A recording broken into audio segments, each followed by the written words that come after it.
trip to Yucca Valley. We're here at Page Municipal in Arizona, along the Colorado River. And we're going to be heading down the Colorado River and actually over the Grand Canyon today, which will be very cool. And definitely going to do one leg to Grand Canyon West Airport and may do the second leg down to Yucca. It's going to be 300 miles, so we'll see about that, but we'll see how we feel. So anyway, we got the tie down SR22 with a cover on it, and we're going to fly by the book today as best I can. Being the novice VR flight sim pilot that I am, I'm going to do my best to correct my wrongs. I made some mistakes yesterday with the checklist, learned a few things thanks to TorqueSim support, and today we're going to try to do a better job of operating this beautiful aircraft. So we got the TorqueSim SR22 G3, the naturally aspirated engine. I believe it's a Continental engine. And let's get our covers off here.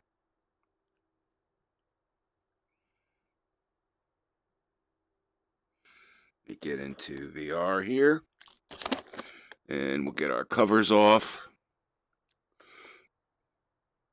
You guys see that? We're going to go tie down the fuselage cover. We'll get the pitot cover off, inlet covers off, and we'll get the chocks off. I've already loaded up fuel. I'm going to just charge the batteries just to make sure. Already loaded up fuel, 75 gallons in FS economy, and you can see here I have this set to 2921, both tanks at about 75%. Fill the oxygen just in case we need it, and we're going to be good to go there. So inside the aircraft, and before we do that, let's just go over the flight plan for today. Let's see, let me get to my flight plan screen. All right, so here we go. Sky Vector, we've got Page Municipal. We're going to be taking off on runway 15 to the south. And we're going to make our way, see here, we'll make our way down to this waypoint Jassy. And then we'll go to VPGCA. And then we'll land at Grand Canyon West Airport, runway 1. Well, yeah, actually, we'll land at runway 35. We're going to go full pattern, enter the pattern on the, let's see, what do we have to do here? We'll enter the pattern on the, scroll in here, check this airport out. Where the heck is it? Here it is.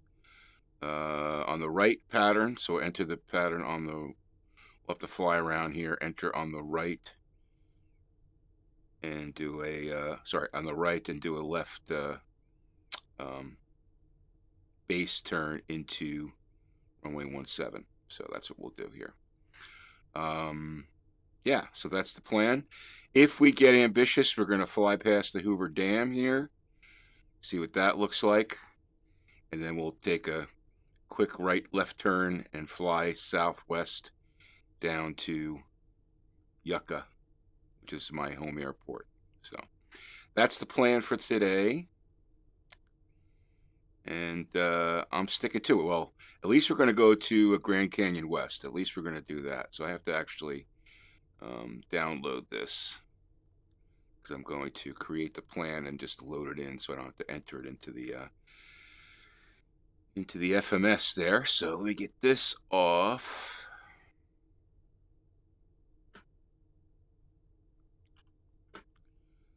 All right, so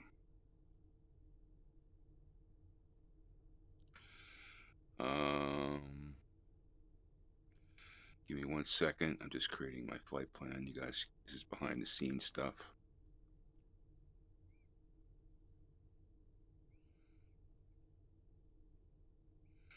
All right, get that in there.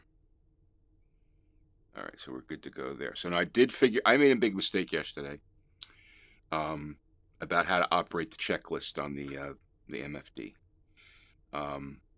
I was complaining that there was no way to index through the menu, which is absolutely incorrect. I'm just going to get FS Economy going here. Just show you what I'm doing here. Log into FS Economy. Yeah, so I was absolutely incorrect. There is a way to index through the different checklists, thanks to TorqueSim support for setting me straight on that. I didn't see it anywhere in the manual, and I'm not, unfortunately, I'm not trained on an SR22. I'm just an amateur VR pilot, right? So I felt a little silly when support came back and explained to me how to do it, and I'm going to show you how to do it. It's very simple. So I'm going to start flight here, and we should see the green come up right here. Oh, that didn't work, so we didn't start our flight. So I need to go back into, just make sure I got this selected here. Oh, I know what I did. I didn't see here, I didn't add fuel. So I want to go refuel, and I want to go choose provider. We're going to go 75 gallons. All right, so now we got 75 gallons. Now I should be okay to go here because I set the tanks already. There you go. You see a little green up here, so we're good to go. All right, so that's all set and ready. And our flight is in progress. Now we can get started.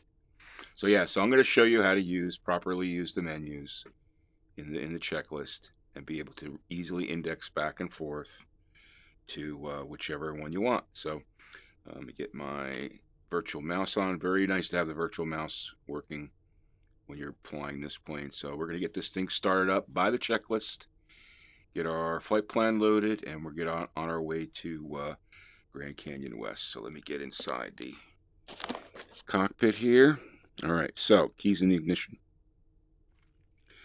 And we're going to turn our battery 2 on, which is the backup battery. We want to make sure that backup battery is working properly. And you can see when you turn on the backup battery, I learned this from Tim Morgan, you don't have your flaps light on, right? Because this is a backup battery. It's just there in case of disaster. And you want to make sure that you are throwing power and you are 25 volts. So we're all good there. So turn on the main battery. You're going to get this warning here for a little bit. You can see the flaps light came on, so you know everything's good. MFD is initializing. We got milkshake on the dash, so we're good there. And we're going to get through all the know your limit stuff. We got our fuel thing there. We can get through that. Okay, we're going to go to engine, and we're going to go to checklist. Okay, and I'm going to show you in a second here. Should be able to turn this alarm off. Yep, good. Clear the alarm. All right, so now I like to have my the lights on here so we could see the stuff on the panel here, even though it's daylight. All right, so we're going to go to, this is all pre-flight. So if I can actually do, what I can do here is my FMS button, okay? The inner one selects what you're going to do here. So either it selects the group or it selects the checklist right there, or it selects the actual item, or it selects at the bottom here, go to next checklist. So I'm going to go to group. This is all before takeoff checklist, right? So I'm going to stay with that. Go down to checklist, and then I use the inner button here, this smaller button, and I turn that, and I can get to, I'm going to assume I did pre-flight. So now we're going to go to starting engines, okay? So assuming that we did pre-flight, we're going to go to starting engines, right? And now I can basically, if I want to, I can go back up to here, and I can go to, hold on, go back up to here. back up to there, and then go to the outer and do after landing, flight, system functions. So that's basically in-flight emergency procedures, on-ground procedures. Okay, so this is basically how you navigate. Okay, so my bad on that. Just use the FMS dial, and you can easily navigate the checklist. So thank you, Coop at TorqueSim, for straightening my ass out on that. All right, starting the engines. We don't have external power. Brakes are on hold. Yep. Battery master switches are both on. Turn the strobe on. Okay. Mixture full. Okay. Power level full. Okay. Fuel pump prime. So we want to do that. So let's go down here. And we're going to go 1, 2, 3, 4. And then we're going to set it to boost. All right, that's done. Power lever 3/4. Right there. Or sorry, 1/4 right there. Ignition switch start. And then we just basically play with the power lever to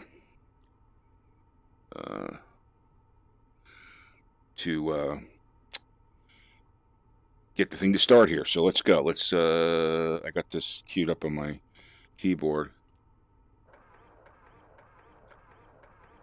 Sometimes you got to go to full throttle, and I go back to 1/4, and I go to full throttle, back to 1/4, full throttle. Sometimes it takes a little bit to start.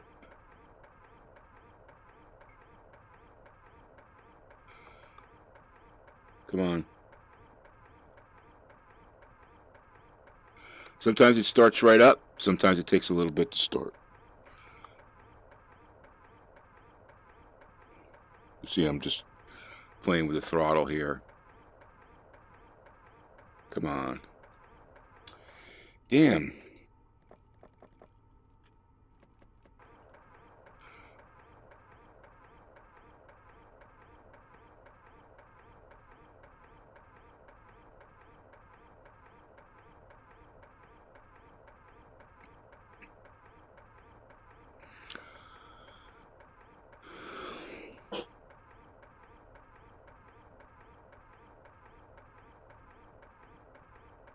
Yeah, it is very hard to start, man.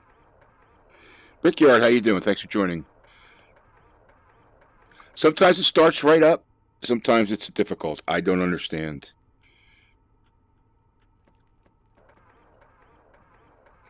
Maybe I didn't prime it enough.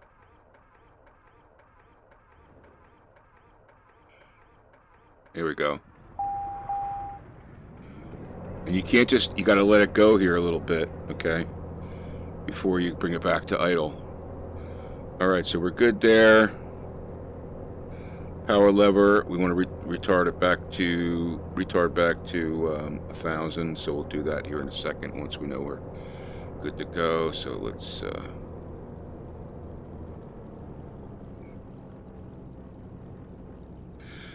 I mean, I could understand it giving you a little bit, but I mean, I follow the procedure. I mean, you know, I primed it, right? Prime the engine, cold engine, start. I follow the procedure. Back to 1,000.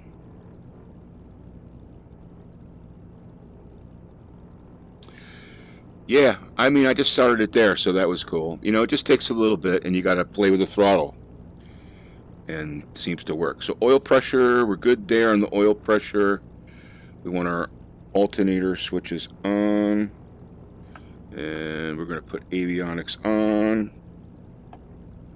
Those two are done. Engine parameters, monitor. Okay, we're starting to heat up here. So we're doing good there. Back to the checklist.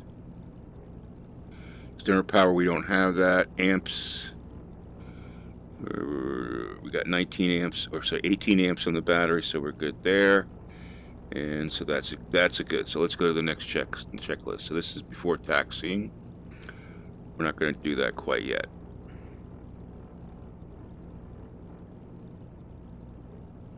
Yeah, it should start with a couple of cranks. I was watching this guy, YouTube channel, Tim Morgan. He's a real flyer.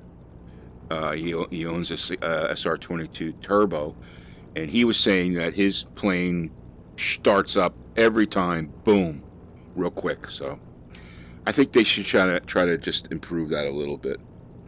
But no worries. All right, so we're warming up here nicely, and while we're doing that, let's get the flight plan in.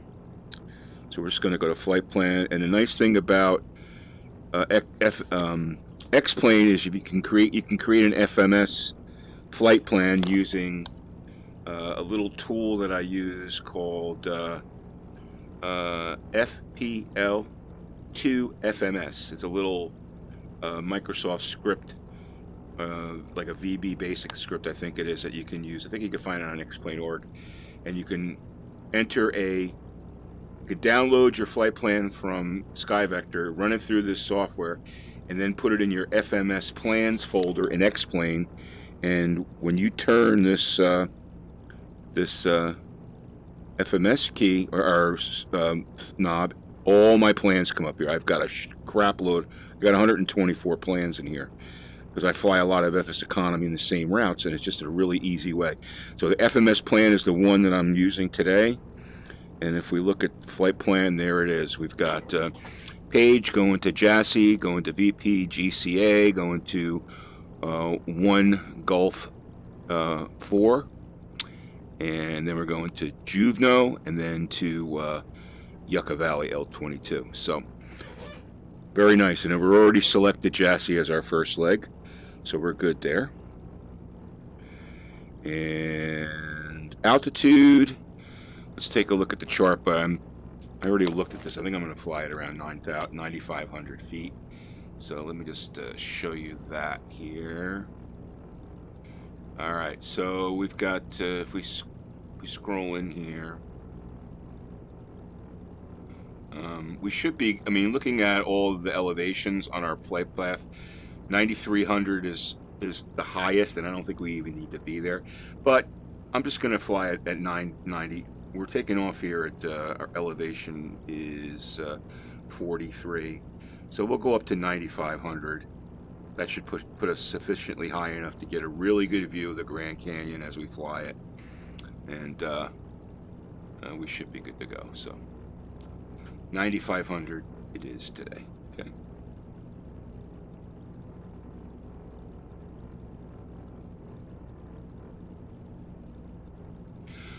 Backyard, I'm using the Oculus Brickyard, CV1,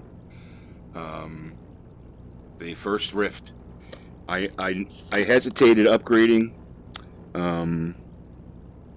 because let me move you guys over here so it's easier to see you.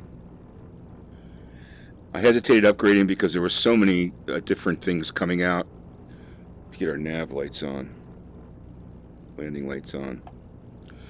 All right, so we're gonna let's set our altitude to 9,500.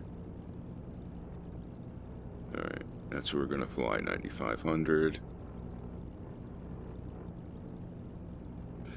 And we're gonna do our, let's set the nav button on so we can just initiate. I could turn this thing off here. So we could just initiate the autopilot. We'll get a vertical speed. Today we're going to climb at, we'll do a nice slow climb at 600 feet per minute. And that should be good. Yeah, this is CV1, yeah. Yeah, I can read everything okay. I run it at 1.8 super sampling, and I can read everything okay. It's not, it's got screen door effect. It's CV1, but it's been pretty functional for me. I'm going to upgrade to a HP Reverb G3. I'm going to order one of those, pre-order one of those. So that should be a major jump in capability. So, all right. So let me concentrate on the flight here. I need to get my radio, my ATIS and radio. So page is going to be. Yeah, a lot of people are going to be getting that. Page is going to be, let me see. A lot of people are getting the reverb, they've all said. All right. I'm 122.8 and 126.25 for my weather.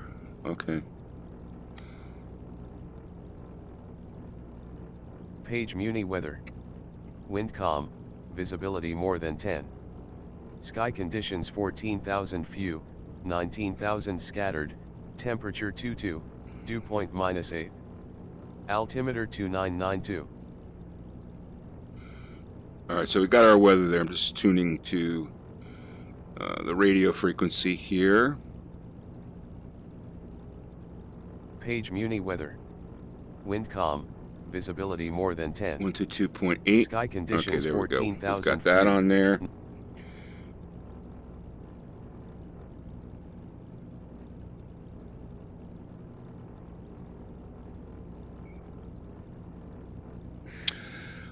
Yeah, I think the reverb, you're going to want at least a 1080 Ti or 1080 minimum. I've got a 1080 Ti. The specs are 1080 minimum for the Reverb 3. So, you know, you want to make sure your GPU, CPU are going to be solid for that. All right, let's get the flight going here. Back to our checklist. Now, I have this problem here sometimes where the engine selection on the MFD goes away, and the way I fix that is I just hit the backup once, twice, and then the engine comes back here, and the checklist comes back. All right, so now our flaps are up, our radios and avionics are set, cabin heat is good, fuel selector is good. So let's go to the next tag, next thing. Before taxiing, we want to disengage our parking brake. Let's get our hold our brakes on here. Okay. And we done that. Okay, brake check. Good.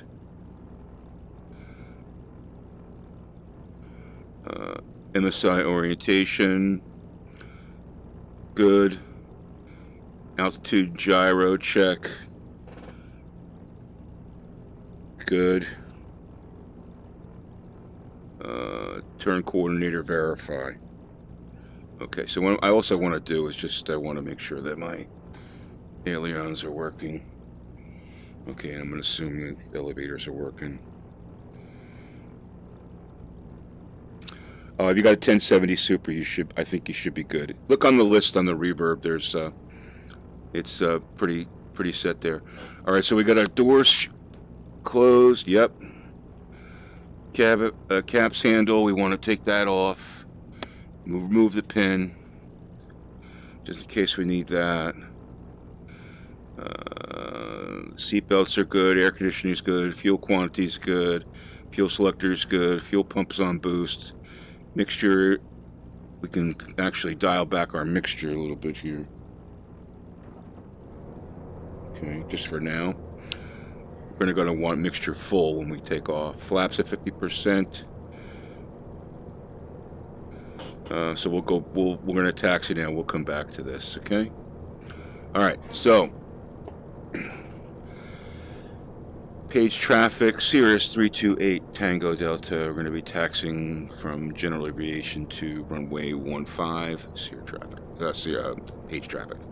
All right, so let's get our butts going here, and we'll taxi over to runway 15.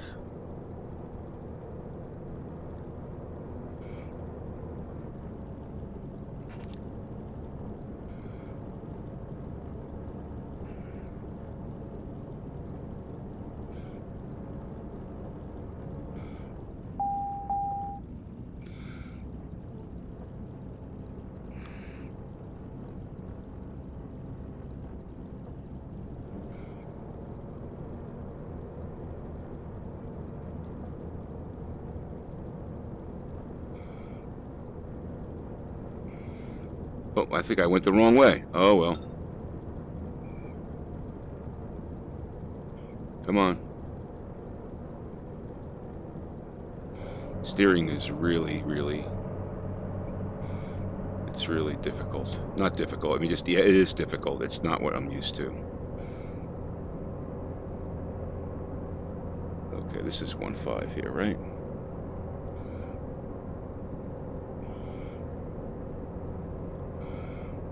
Crossing 1.5.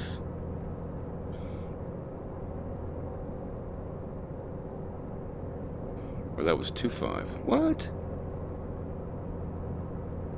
I'm lost. Maybe this is 1.5. Seems like this is 1.5. Let's do our run up over here.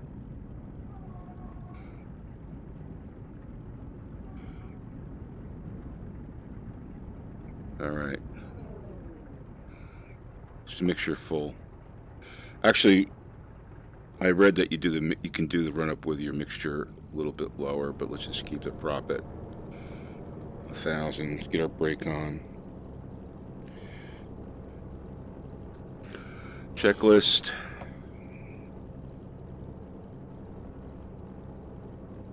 Flaps at 50%. Transponder set to altimeter or altitude back. Okay. Autopilot, we're good. Navigation radios, we'll set to takeoff. We're good. Cabin heat's good. Brakes are on hold. Power level 1700 RPM.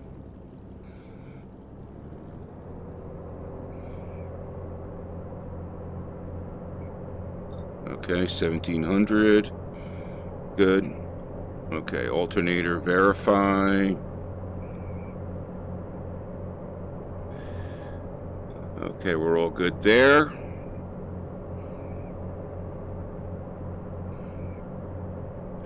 Pitot heat. Don't think we need that. I'm not going to put that on now. Navigation lights are on. Landing lights are on. Annunciator lights are on. Voltage check. That's good. Let's see. Magnetos. We're going to click them. Just move you guys over here for a second. We're going to check our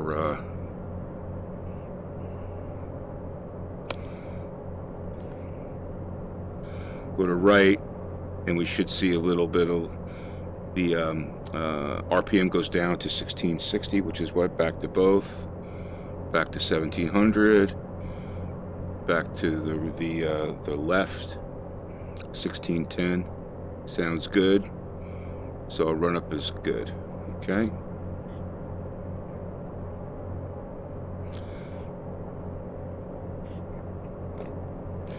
All right, back down to 1,000.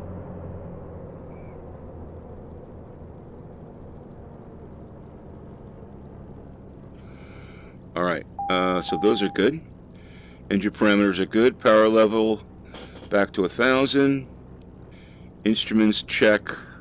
Flight controls free and clear. Okay, that's all good.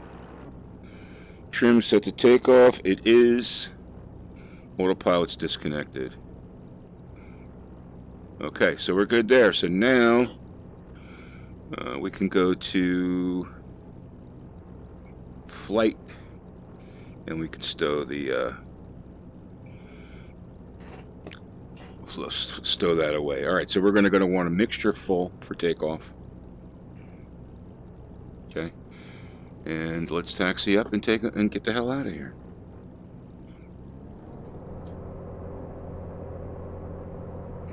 Brakes off.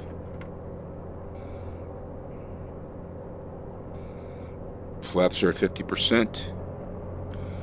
And I know that, I'm just going to check it one more time, but I'm pretty sure I turned on FS Economy.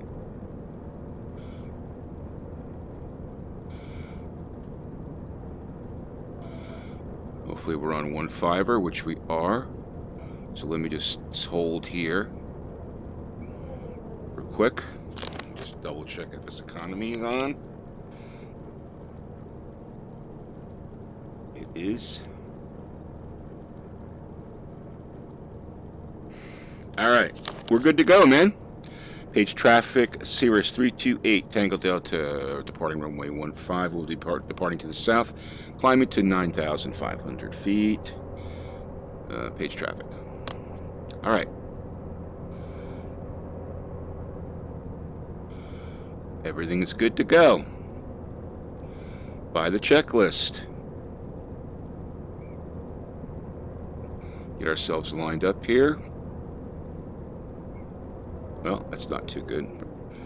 Here we go.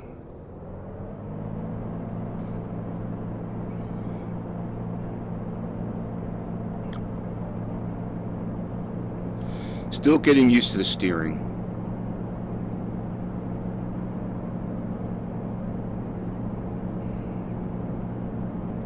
$75 is rotate, so let's get to 75 and rotate.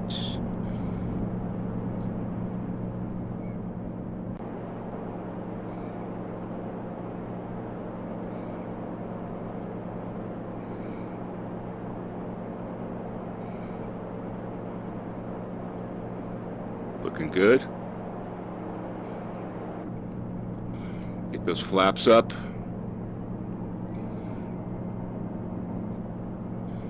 We're going to hand fly here to our GPS route. Going to get right over the Grand Canyon. Wow, the ortho looks awesome here.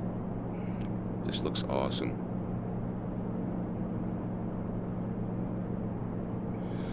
Yeah, why 3 dislikes? Whatever. I really don't care.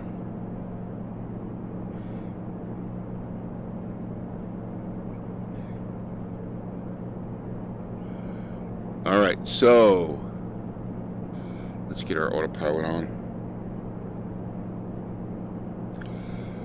And we are in the hands of the computer. Let's check our engine parameters here.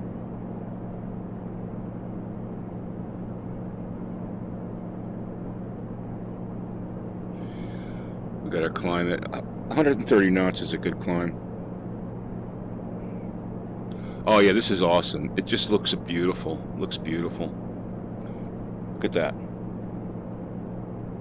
It's incredible. Wait till we get over the Grand Canyon. It's going to be amazing. All right, so climbing at 131, 132. I'm just pulling back the mixture a little bit here.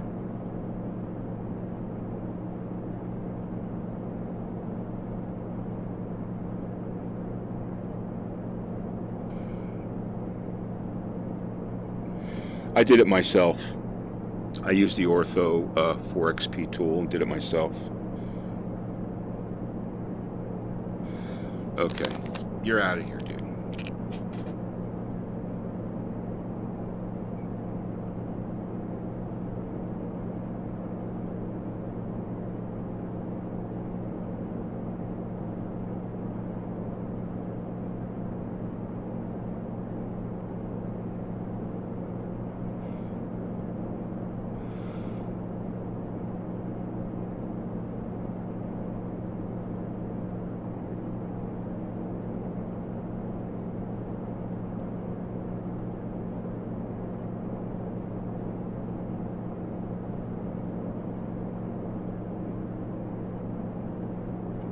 Alright, he's gone.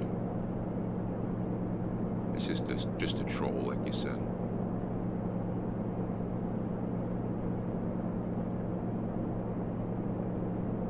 I timed him out, but I should actually get rid of him. Hold on.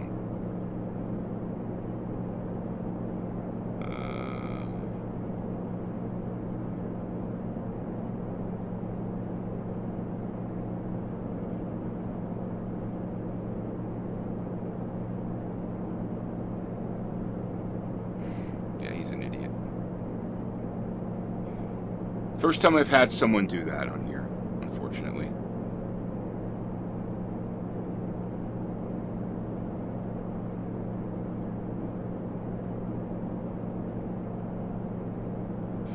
So you guys hit the like button if you'd like, please. I'd appreciate that. Or hit the subscribe button if you want to see more of X-Plane 11 and Flight Sim in VR.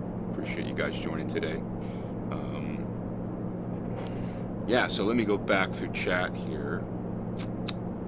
Aside from the ridiculousness that this clown was spouting. So, Brickyard, you've got the CV1. You're thinking about getting the G2 as well. You guys are Jasper as well, yeah.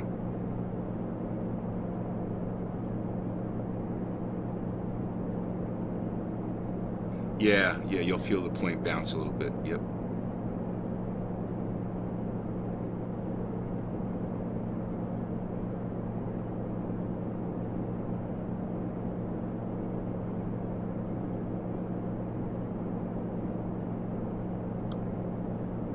So yeah, so the G3 specs are, I think the minimum. Sorry, the G2, the Reverb G2.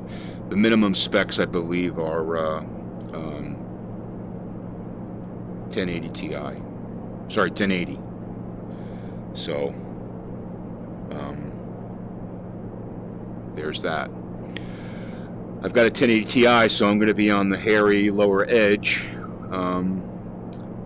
And I was watching Squirrel's video the other day. If you guys don't know who Squirrel is, he's a pretty popular Twitch guy, and he was flying Flight Simulator 2020, or Microsoft Flight Simulator, I guess we call it. I think that's the name. Anyway, and he was running a 2080 Ti, which is, you know, what, $1,400 card, and he was running it on high, not on ultra. And his advice was, if you're going to run an ultra in Microsoft Flight Simulator on ultra, you better probably want to have 2 graphics cards. So I'm expecting that I'll be probably running on medium graphics with in Microsoft Flight Simulator with the Reverb G2. Yeah, it did look awesome.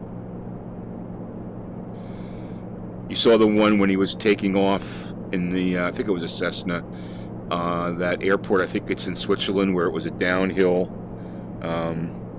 runway. That's pretty cool, actually.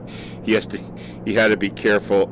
Oh, you saw the icon. Yeah, that was pretty cool. There's another one with the Cessna where he I guess he gets some icing. I didn't watch the whole thing. Yeah, it's like a downhill. It's a downhill runway, which is pretty cool. All right, so there's a little bug in X-Plane here. If you look over there, I'm looking out here. Let me just go outside the plane here. You see the shadows of the clouds out there on the ridges? You can see the shadows move when I move my head. You barely see it on the horizon out there. That's something that's got to be fixed in X-Plane. Although I'm very happy. I said this yesterday. I'm very, very happy that I no longer have cloud shadow flickering. It used to be like that cloud shadow right there would flicker in VR, which was awful. I couldn't use clouds.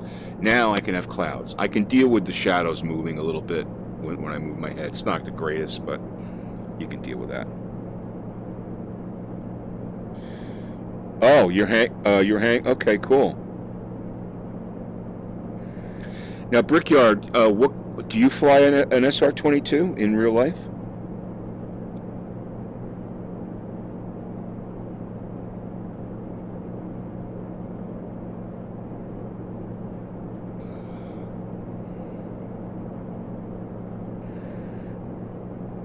Oh, very nice. So, let me ask you a couple questions, if you don't mind. First of all, I think you mentioned that you stream, so I'll check out your Twitch channel. Is it Brickyard Gaming, I guess? And secondly, what is your opinion on the realism of TorqueSim's plane here?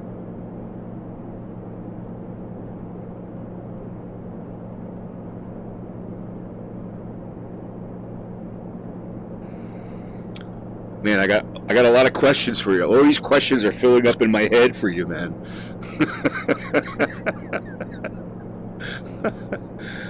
I have so many questions.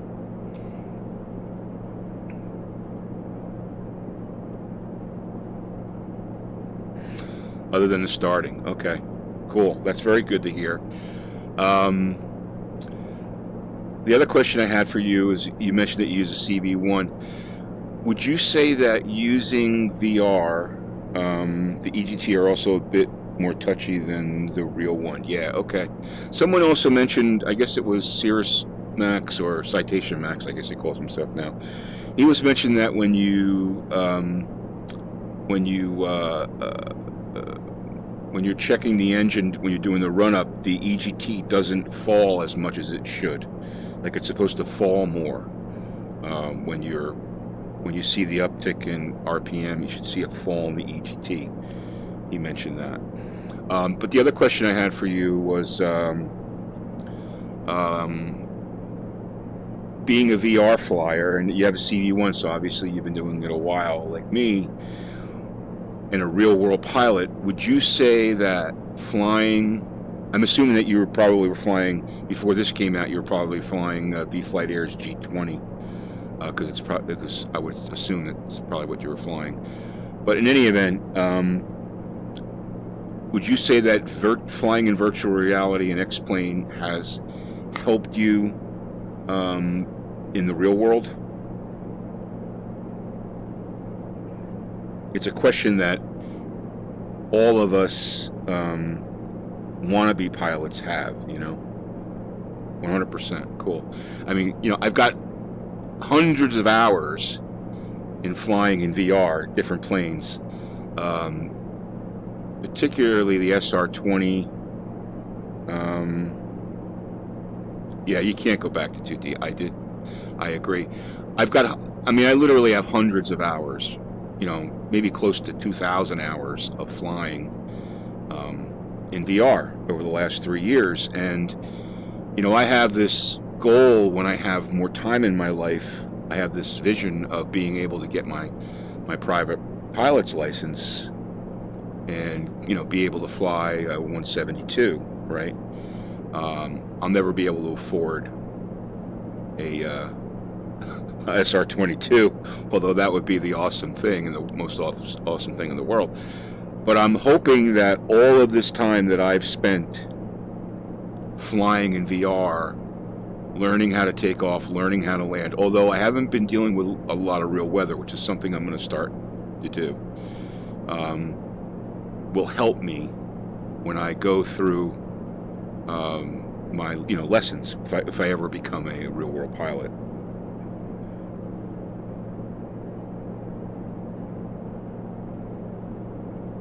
If you fly perfect pattern in VR, you'll do fine in VR and IRL. That's good to know.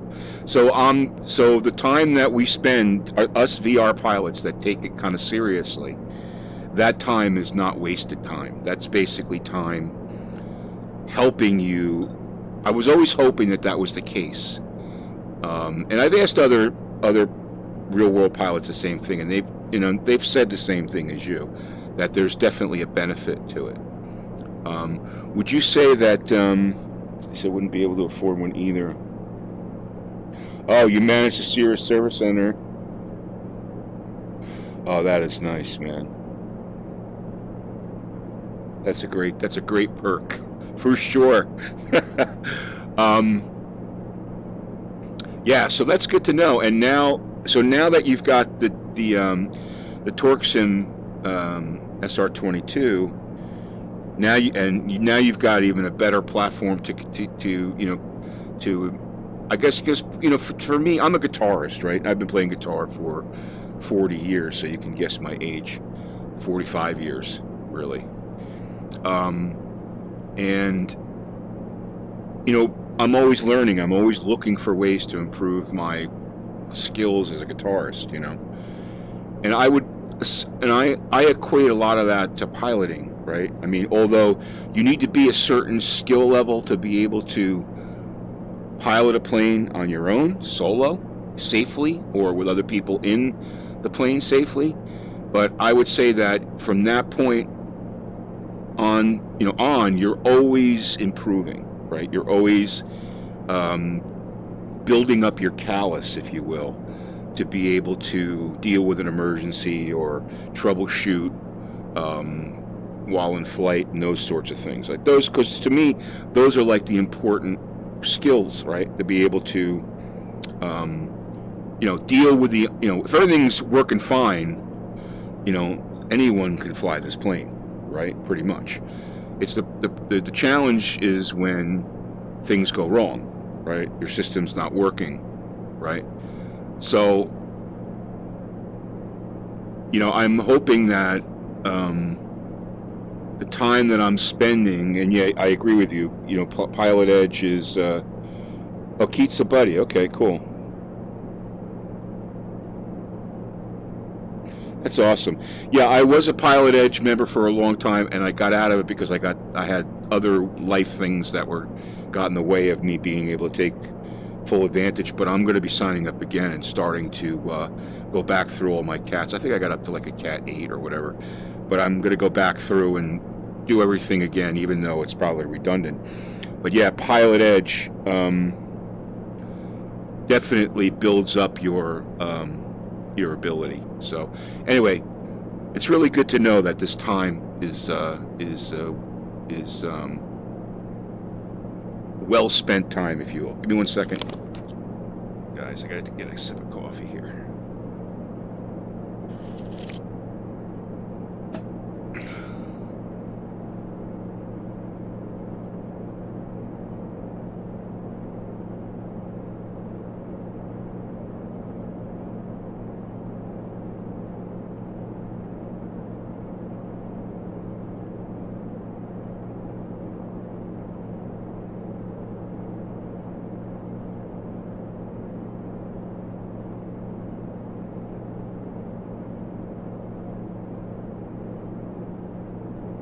Sorry, guys.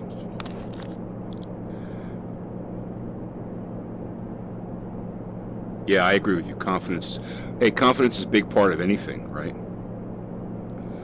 All right, so let's check where we are in our flight plan. Sorry. All right, so we got 10 miles to Jassy, and then we're going to turn to the right a bit, down to VPGCA, and then into Grand Canyon West. So let's go outside and take a look at this. Wow, look at that! Holy crap!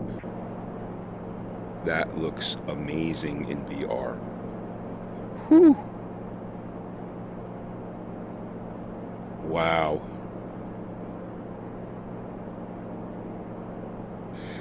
A cool thing is to get into a Cessna and fly in the Grand Canyon in X-Plane. It's awesome.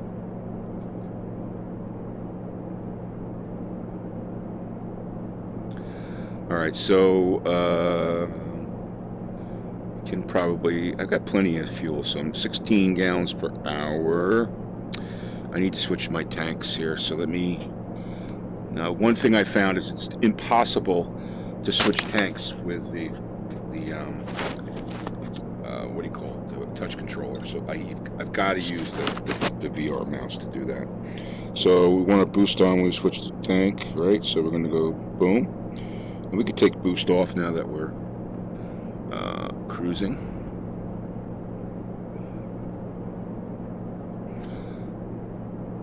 So the other question is, you've watched me from the beginning. Would you say my operation of the SR22 was reasonable? I'm sure there's probably some things I messed up there, but I went by the checklist. Would you say my operation's reasonable?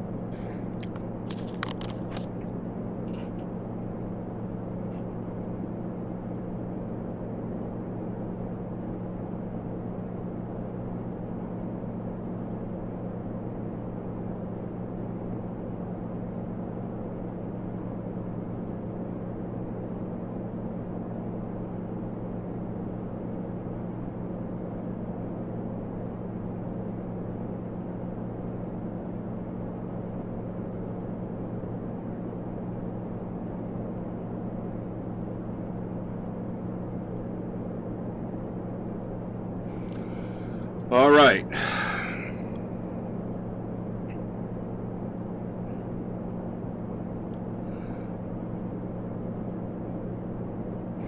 Well, I appreciate your feedback, back Brickyard. I'm gonna follow you on. Do you stream a lot? Curious.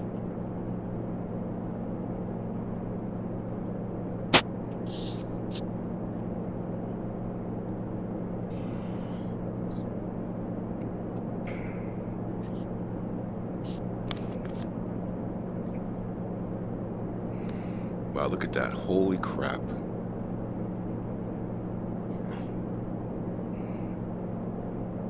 Look at that. What is that? What is that? It's interesting.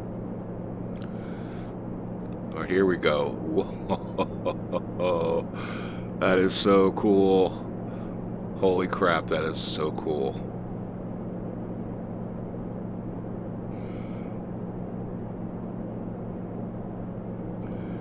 All right, there's a bucket list. Fly a plane above the Grand Canyon. That is definitely a bucket list. Wow, look at that. I mean, this isn't the first time I've done this in X-Plane. I haven't done it in a while, though, and it's just incredible.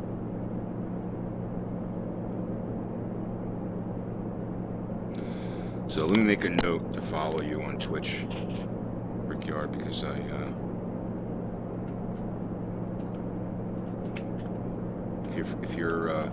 if you're streaming your SR22 flights, that'd be awesome.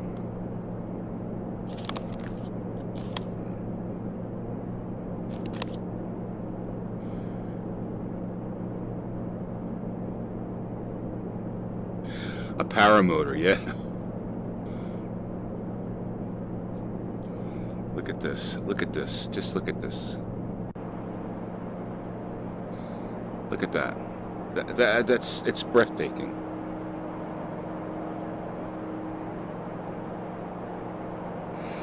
I got to tell you, the ortho overlays I mean, I did pretty high bit resolution ortho overlays.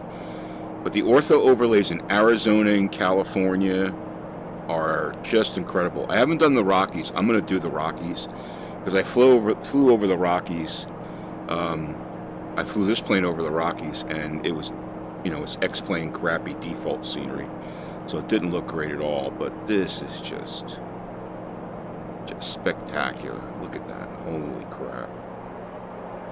Different colors. What a national treasure Grand Canyon is. It really is.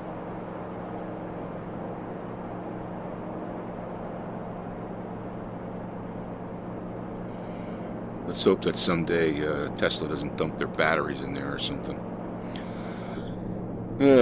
Anyway.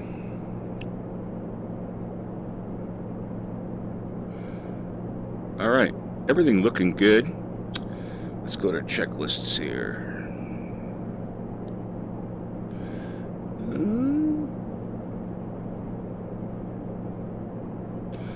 All right, we don't need to do any of that. This is all in-flight stuff, right? So, come on. We already did the takeoff. Cruise, climb, so oxygen is required. We don't need oxygen power level. Mixture, it says mixture between 17.8 gallons. Okay.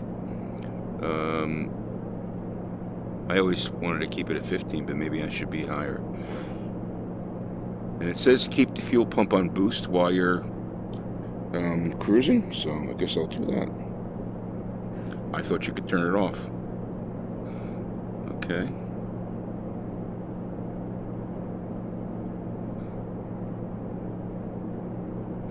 So descent is what we're going to do next. So we're going to altimeter set, cabin pressure, landing lights on, and fuel.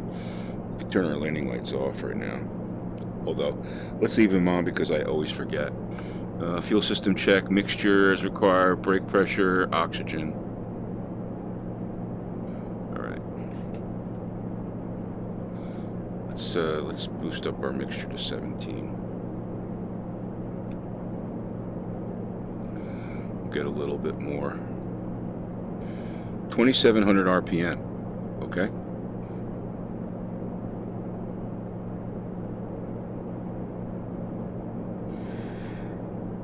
Oh yeah, okay. So if it's hot, which it's not, it's only 10 Celsius here, it helps relieve vapor lock.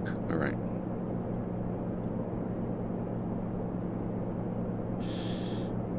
It's off.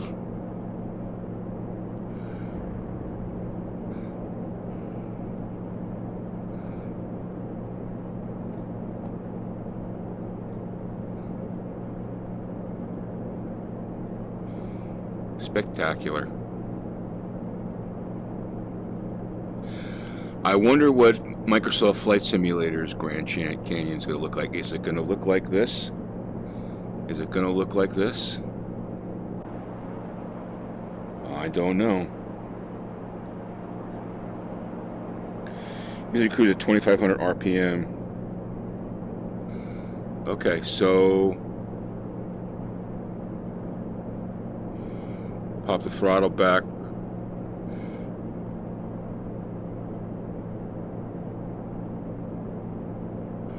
$2,500 and gallons per hour, like about 15 around there, 15, 16. I'm getting my let's see, 147. I'm getting 173 in the air, so that's pretty quick.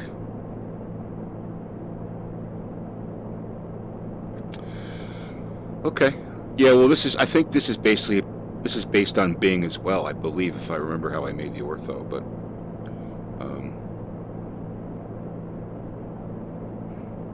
cool.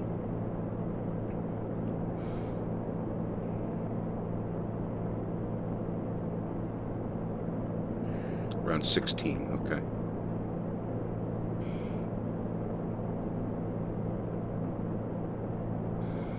What's nice in the DA62, it just basically handles all that for you.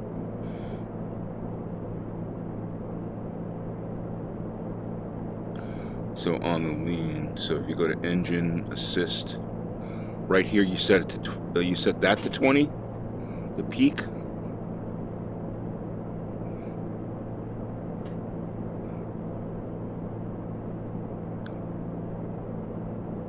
Minus 20, okay. So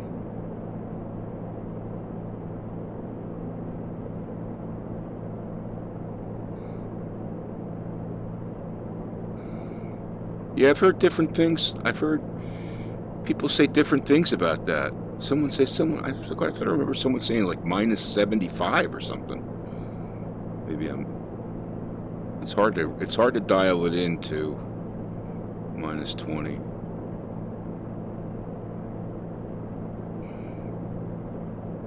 Here's minus 15, minus 10.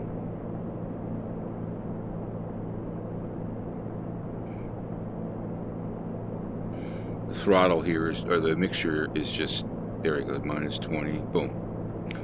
All right, so there's, yeah, 16 basically. Okay.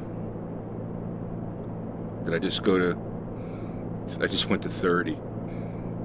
It fluctuates, it's strange.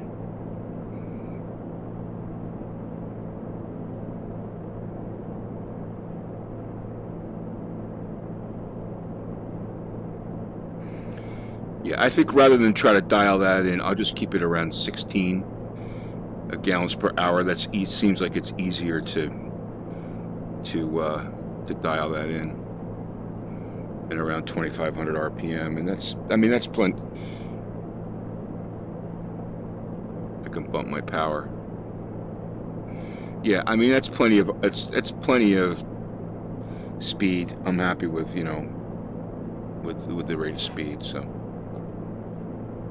yeah, it's like a dance. I agree. Like I said, in the Diamond DA62, that's all taken care of it for you. Yeah, it's sort of like a couple things. Like, I mean, you know much more about the control systems on this plane than I do. But when I look at like the DA62 from a layman's perspective, it's got a lot of computer assist, especially when it comes to mixture and tanks. Like, you would think that in a plane as sophisticated as the SR22, I guess the design of it doesn't allow you to have a both setting on your tanks. Like, you have to constantly switch the tanks, right? And also, you would think that there would be, since they give you the assist number, they would give you the option to have some sort of electronic control over the engine just by, you know, monitoring parameters, right? You know, whatever, air pressure, altitude, whatever. Anyway, I'm not complaining. I just comparing it to the Ti SC2. It seems like there's some areas that could be automated in the SR22. LSS, how you doing? Yeah, the 1070 doesn't meet the spec. Well, here's the thing about that. They just announced their 3000 series cards, right? So it's amazing. And when I bought my 1080 Ti, like what, 2.5 years ago, there's already 2 generations past it. Okay, so I would say that you probably, you know, if you're going to buy a 2080 or like a 2070 Super or something like that, you could do that and you should be okay. I'm not sure when the 3000 series is going to be out, but you know, those are probably going to be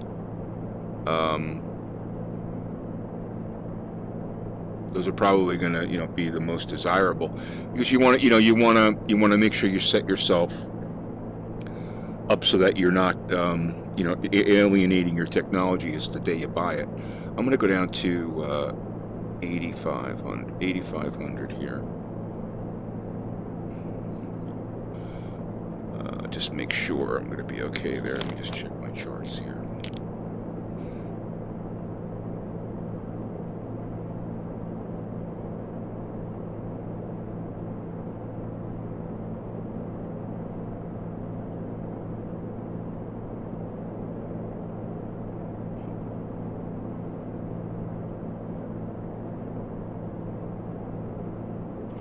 Yeah, we can actually go down to 8,000, but I'm going to go to 8,500.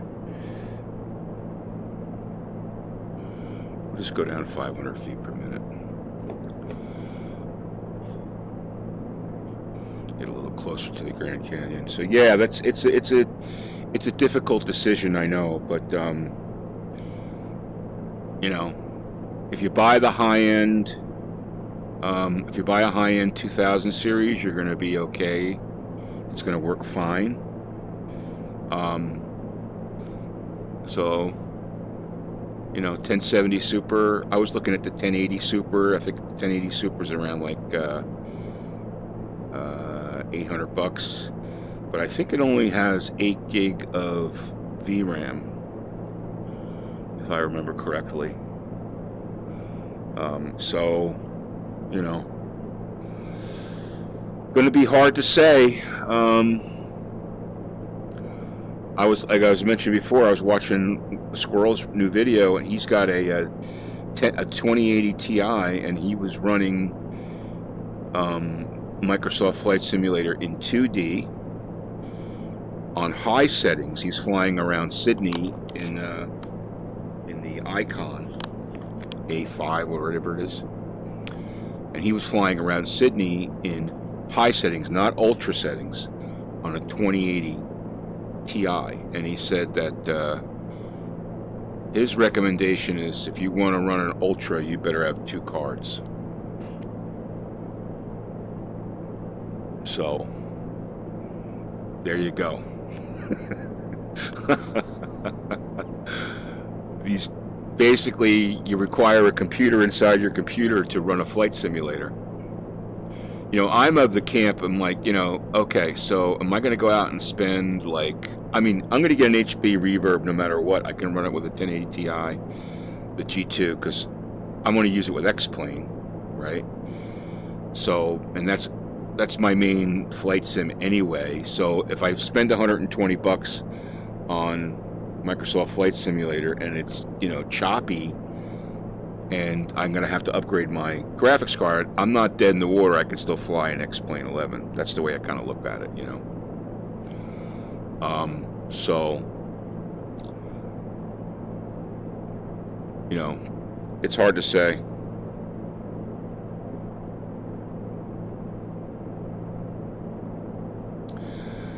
I'm not sure about that, about having a real real cockpit sharing.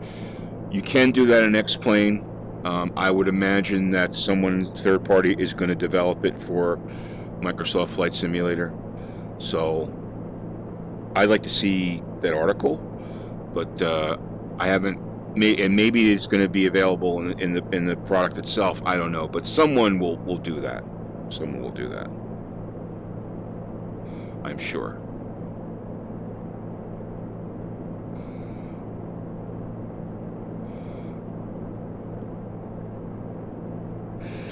All right, 3 miles to our next turn. Let's get our radios ready for IG. So for 1G4.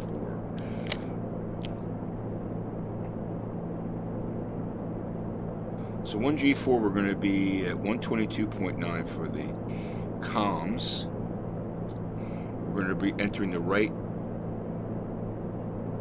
Let's see. We're going to add the right pattern for 17.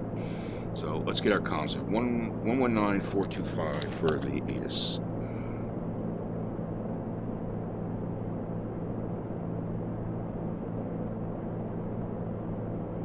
$119.425. Oh, come on.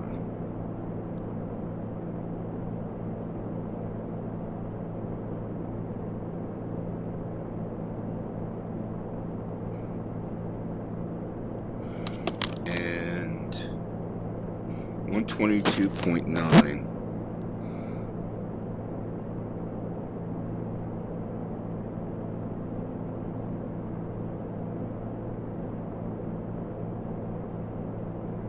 Here's our turn.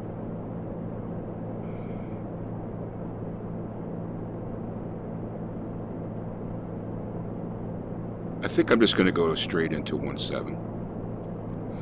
Let's just do that.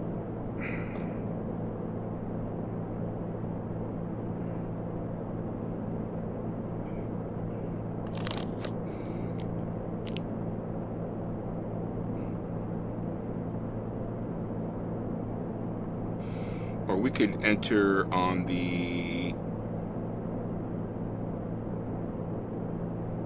We could actually enter on the left base, which is probably what we'll do. We'll enter on the left base. I guess that's allowed. Not really, don't really remember whether, see, this is why I have to go back to Pilot Edge. I'm gonna enter on the left base and then turn it into 17. That's what we'll do. All right.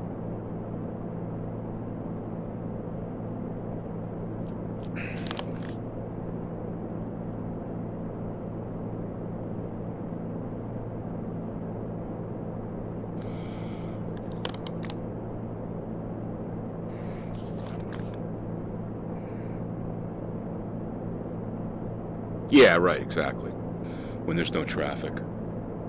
If there's traffic, then you need to enter the pattern and, but I'm just going to enter left base and turn in.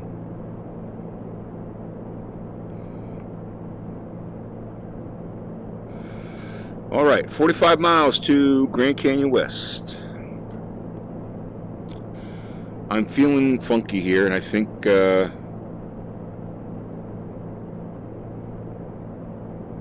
yeah, I know it is. Because you may have some Yahoo that's not communicating, right?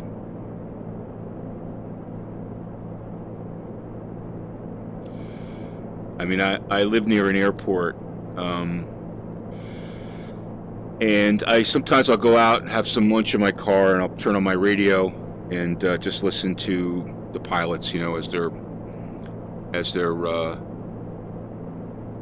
flying in, and once in a while you'll get someone who doesn't use their radio. They don't announce their intentions. I've heard it happen one time, maybe twice. I think it was twice. I think it's twice I've heard it. Which is, it's a small airport in a very rural area, okay? But it's an airport with, that on a Saturday can be pretty busy. Now this was during the week on like a Tuesday afternoon. There was literally no one around. But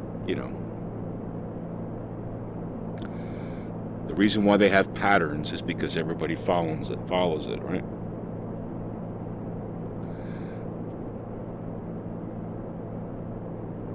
Yeah.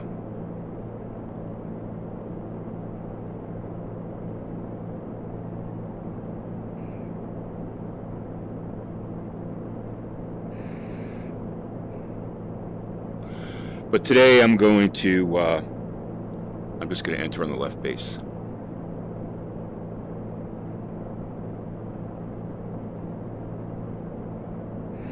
Look at that, isn't that beautiful? You can see those shadows move. See the shadows move across the canyon as I move my head? That's something that X-Plane has to fix. I'm gonna write it up.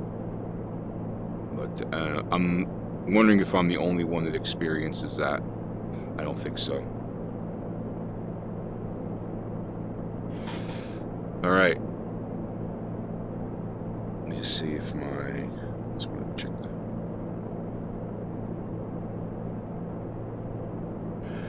You know what I'm curious about on the G1000 is, you know how on the 530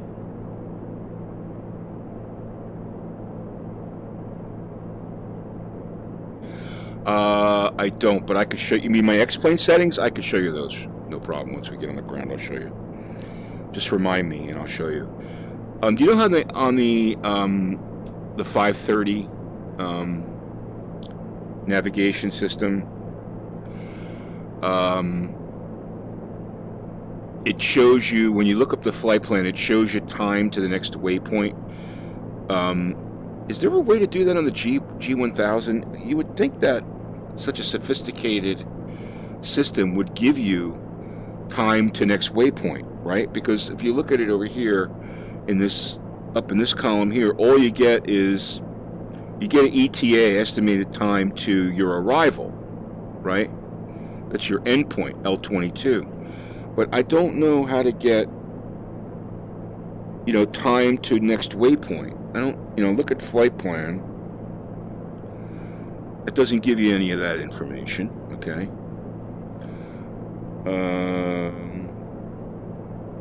I don't see anything in the menu that gets you there. I mean,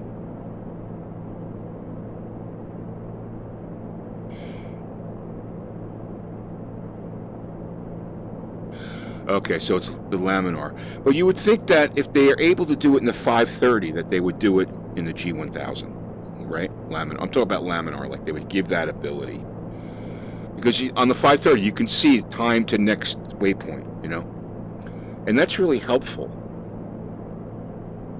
You know, it's really helpful. I mean, you can estimate it, but I'm sure on the real Garmin system in a real SR22, you get that info.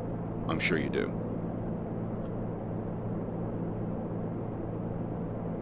All right, so while we're flying here, let me show you some settings I can show you.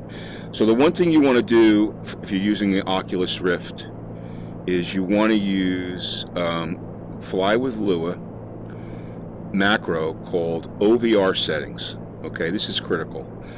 So OVR settings, if you're not using this, are you using this? So if you're not, here you can set your super sampling, okay? And also you can set your ASW, okay? I have it disabled because I'm getting like, I'm getting like 32, 33 frames per second, so I really don't need to run it. But if you're hovering around 27, 28, you know, you can play with this, and if you force it to 30, you might get a smoother flight experience. I found in some areas where having it disabled is actually better. Hold on a second. What's up? Oh, okay. You're gonna film? Right, not today. I'm gonna wait till. Okay. Where are you going fishing? Okay. Yep. Be careful, bud. Yeah. So this is, if you don't have OVR tool, this is something you definitely need. It's on xplane.org. You can search it there. You got to have Fly with Lua running. This thing is wonderful. The one thing about it is, like, you never have to worry about setting your super sampling. You just basically load up X-Plane, this thing loads up, and your super sampling is automatically set up for you. So this is one thing. This is how I have it set. But play with this, whether you have it disabled or whether you force it. Okay, so that's the first thing. Second thing, if I go to my settings here, let's see, go to graphics. I've got it on high, maximum, the second notch for anti-aliasing, first notch for anisotropic filtering, world objects medium. I have reflections off. I'm using Vulkan. Okay, so that's the one thing. And then I've got the visibility set to 75 miles. Okay, that's basically how I have it set up. Pretty simple.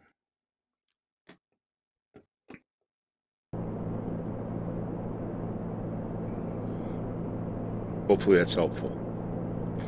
But definitely, if you don't have that OVR tool, definitely get the OVR tool. Look at that. Wow. Look at the Colorado River down there.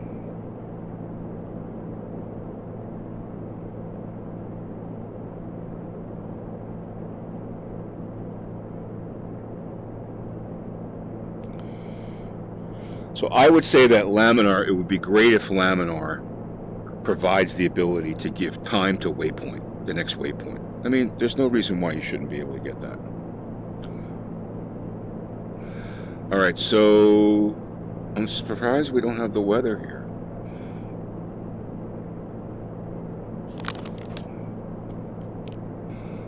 $119,425. 119,425.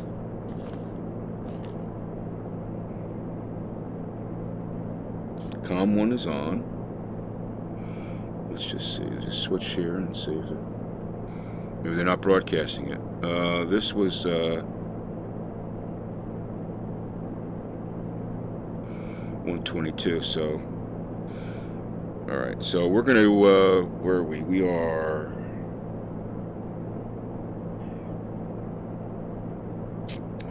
East of the field, right? So our elevation. What did we say? 4,500. It's 4,800. So 6,000. So let's get down to 75.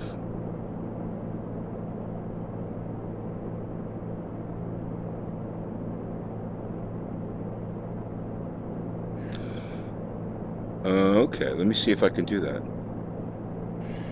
First, I want to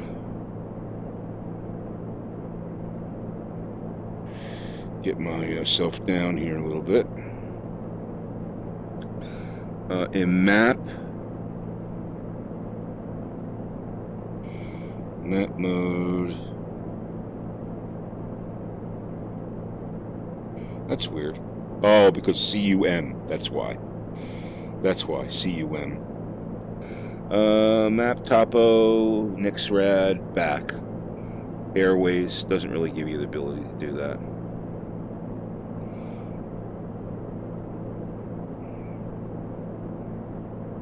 Map settings. You may be able to switch it on and off. Flight plan. Let's see. Flight plan.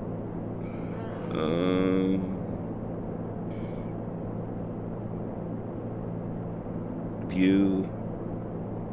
OQM.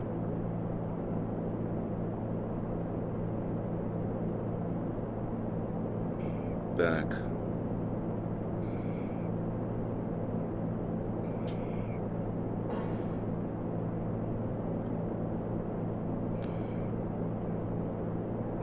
No, I don't see it there. Oh, I'll play with it when I get down here. So let's see.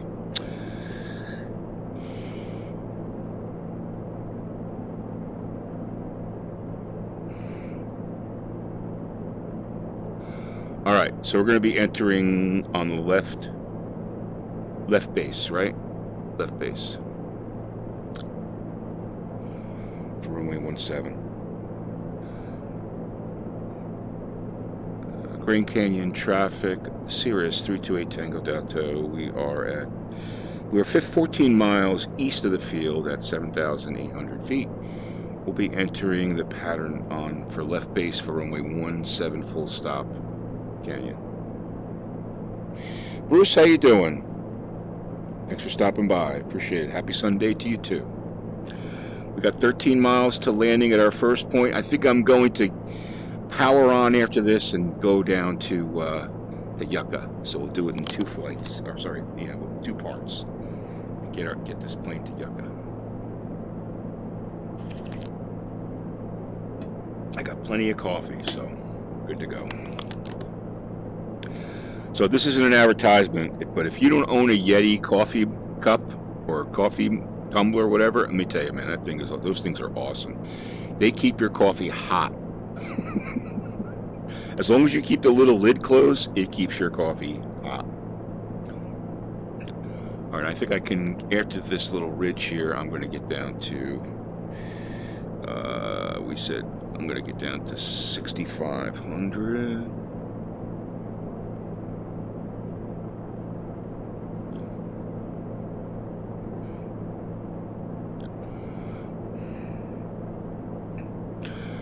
Grand Canyon traffic, Cirrus 328 Tango Delta, 10 miles from the east of the field at 7,700. We'll be entering the pattern on the left base for runway 17, Grand Canyon. All right. For some reason I didn't switch my comms over, so let's assume I did. For some reason I didn't get any weather information, so I guess they're not broadcasting it.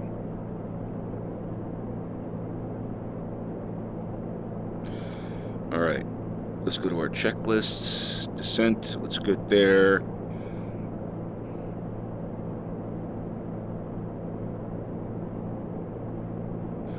Assume we did all that. Next one, forward landing. Seat belts are good. Fuel to boost. Mixture as required. Flaps as required. Autopilot disengage. So we know all that stuff, right? Bulk landing just in case we need it. All right, good. So we're going to go to mixture full.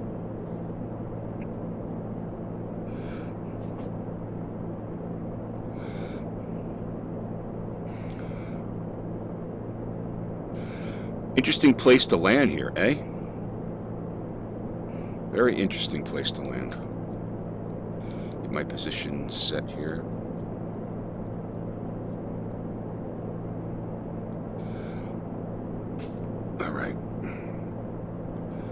Like it a certain way so I can see everything, you know.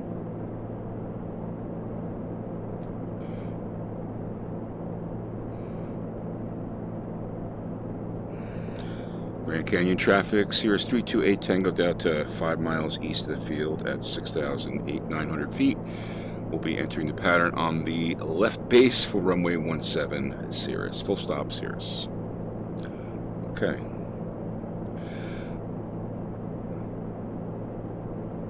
Alright, we're going to go off autopilot here.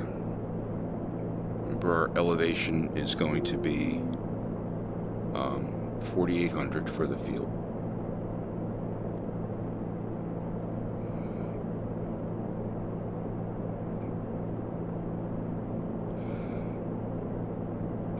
Got to start slowing down. I think I'm actually going to have to enter the pattern here.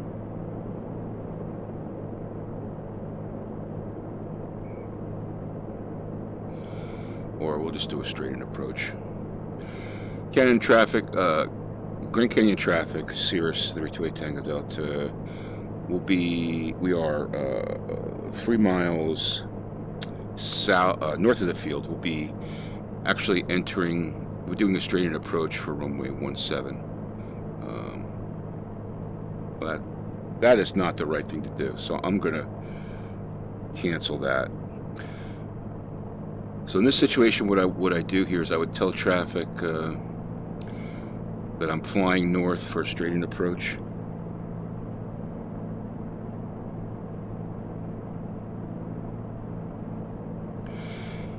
Grand Canyon traffic, Cirrus 328 Tango Delta, canceling our entry into the pattern. We're going to be flying north of the field, setting up for a straight-in approach to runway 17, Grand Canyon. Alright, so that's what we're going to do. That's probably botched. I'm not confident that that was the right way to handle that, but that's how we're going to...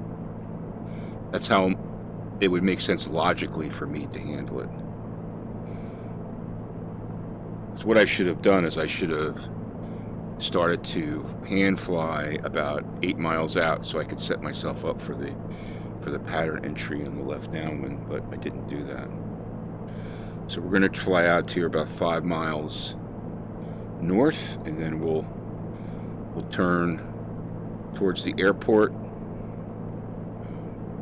and we should be able to easily do a straight-in approach. So when in doubt, figure it out. Aviate, navigate, communicate, right?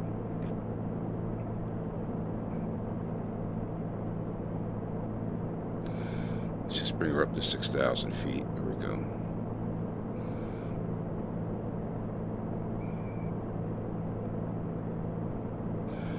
Alright, so let's make our turn here.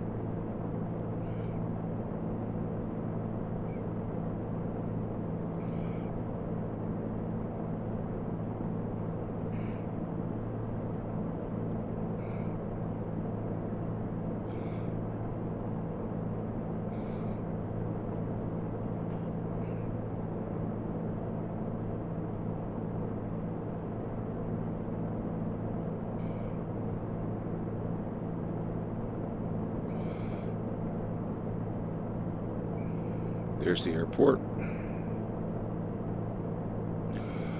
Grand Canyon traffic, Sirius 328 Tango Delta. We are 5 miles north of the field. We'll be making a straight-in approach from runway 17 full stop, Grand Canyon. Alright, so let's get lined up here. This is a prettier entry anyway. Look at the Colorado River. That is unbelievable.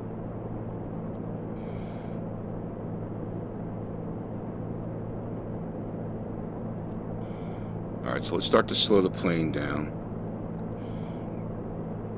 I probably should have switched to the other tank, but don't have time to do that right now, so.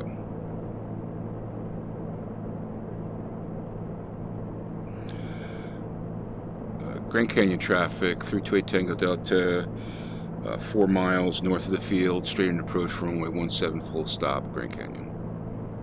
Right, let's get our first notch of flaps in there.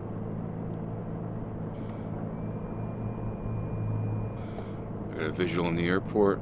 Yep, right there.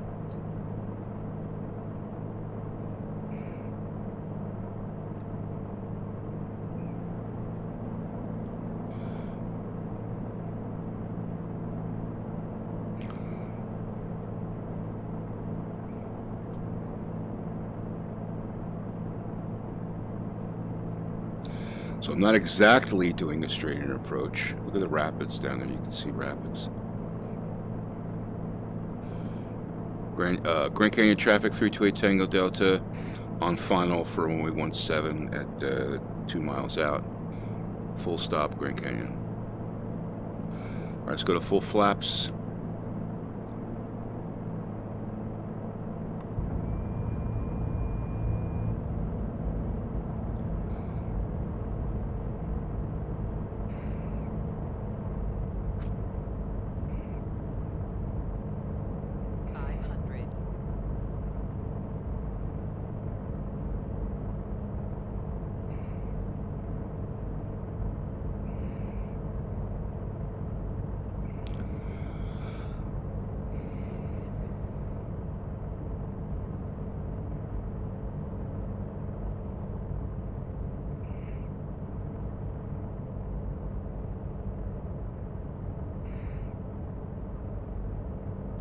I don't want to stall this plane out. You don't want to be below 80 here, is what I've heard other real-world pilots say, because the stall characteristics are pretty easily achieved on this plane. So here we go.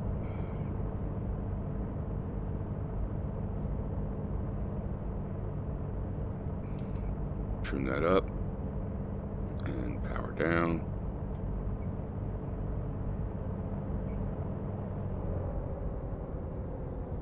Not the greatest landing. Not the greatest landing. Am I going to have to back taxi here? Because I don't want to kill the brakes. Nope, I can exit right there.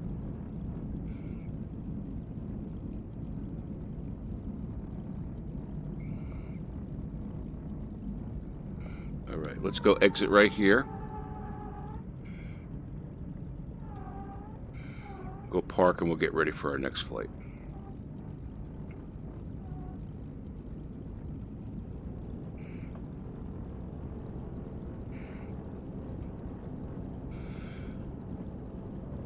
Grand Canyon traffic 328 Tango Delta is clear runway 17, taxiing to GA parking. Last call, Grand Canyon. All right.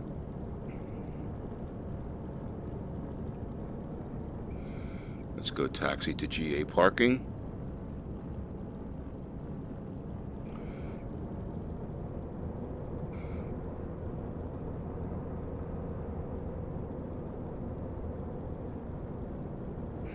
A lot of space here.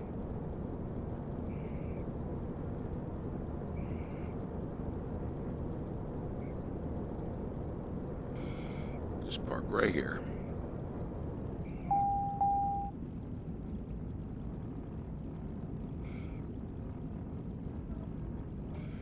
All right, good. Little crooked, but oh well. Okay, we made it. I'm going to leave the plane running because we're going to be taking off. But let me stop FS Economy. Finish flight. Beautiful. And let's see where we are here. Okay, so we're going to have to go to my log here. And we'll have to load this plane up again. Go to flight. Let's just see if we have any. No flights that we could take to L22, so Lima 22, I should say. So let's go to here. We got 59 gallons, but I'll just refuel it just in case. Put 75 in again. Gas is cheap. Okay. We're going to go to the load screen. Let's get this off here. And we're going to go to this load screen here. Let me just get it so you can see it. Okay, and we're going to put these at about 75%. That's the trick until they get it squared away, which they are working on. All right, good. That's good. Fill the oxygen. We're not going to need it, but let's just go to maintenance. Oil's good. We're all good. Okay, good. So let's get FS Economy.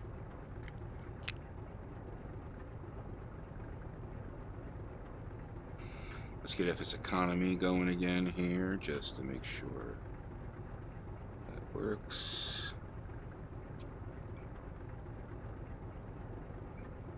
That didn't work. Okay. Let me just check that again.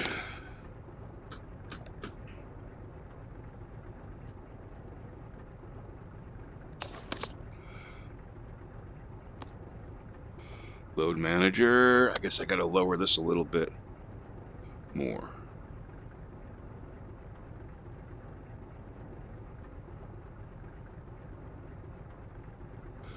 Usually it says 2920 it works, so hopefully that'll work this time.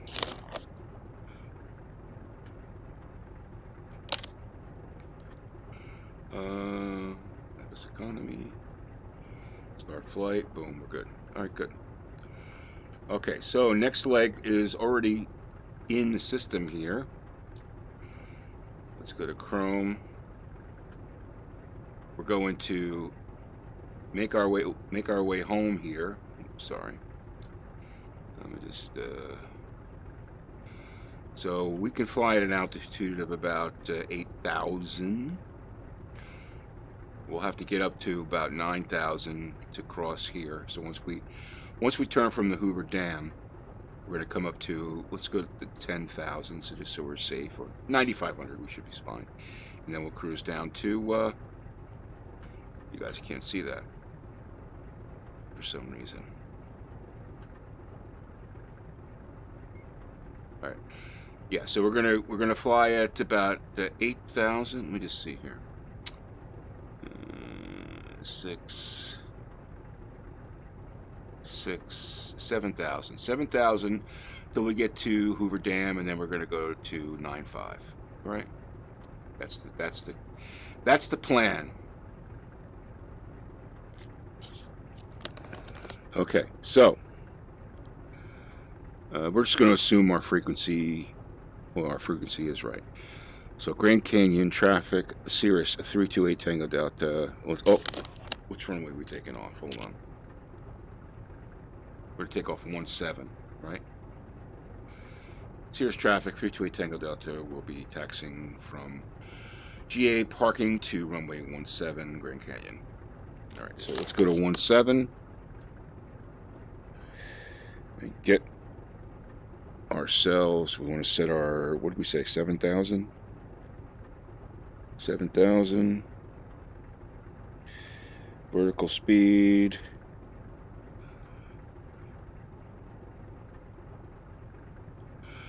Not going to do a run up again because I'm just not.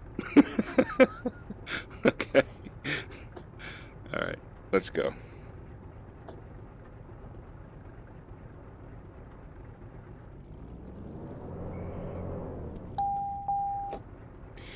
Way to go, man. Yeah, we're alive. Exactly, we're alive.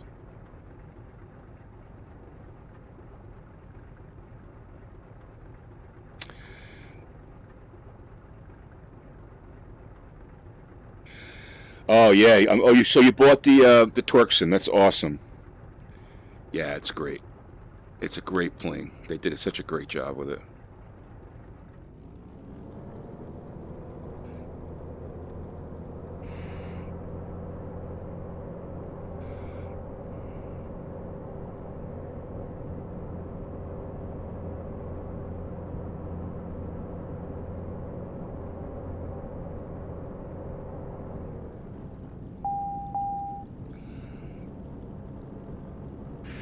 I just put our flaps at 50% for takeoff.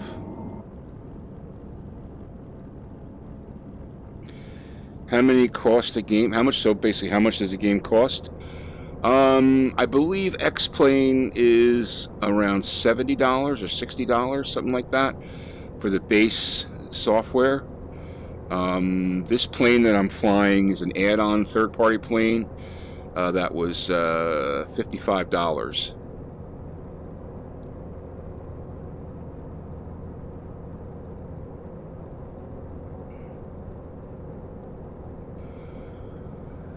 All right, so we're going to take off runway 17, depart to the south, and climb to 7,000, right?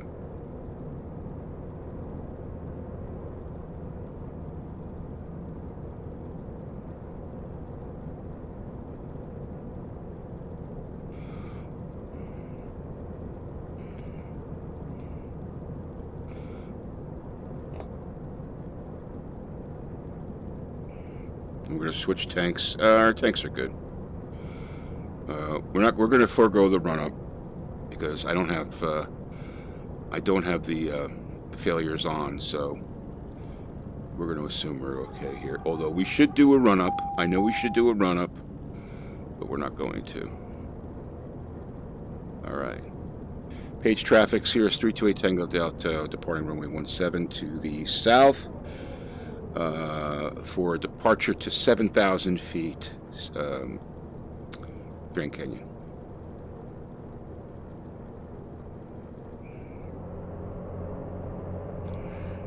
Our engine parameters all look good. We are good to go to our next waypoint to go see the the Hoover Dam. And let's get our stop here. Throttle up, flaps at 50%. Throttle up, full power. brakes off. Tapping the brakes to keep us on line.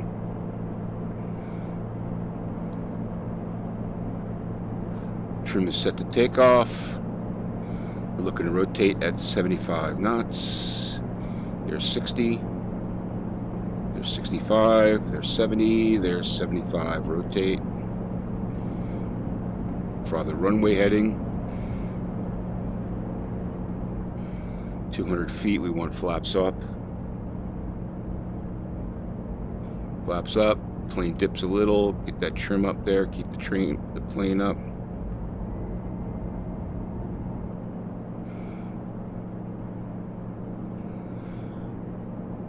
Grand Canyon traffic, Cirrus 328 Tango Delta be turning right crosswind, departing the pattern to the south. Sorry, to the west. My bad. Departing the pattern to the west, climbing to 7,000 last call, Grand Canyon. All right, we're in the air and we're on our way.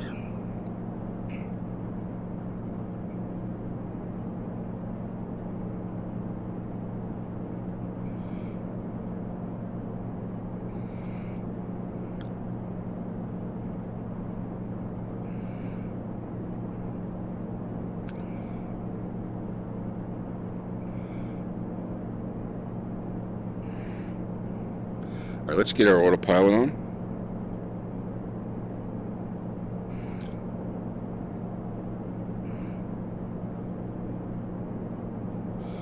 Let's bring our mixture back.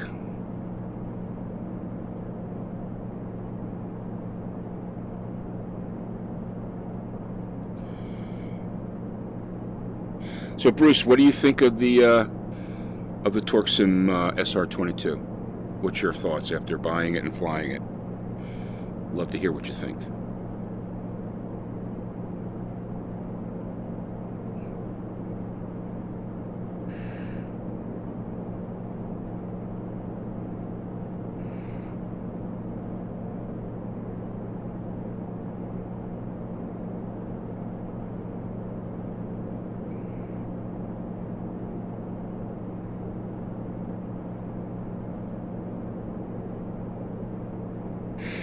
Oh, you gonna pay me for flight lessons? Dude, I don't think so. I appreciate the compliment, but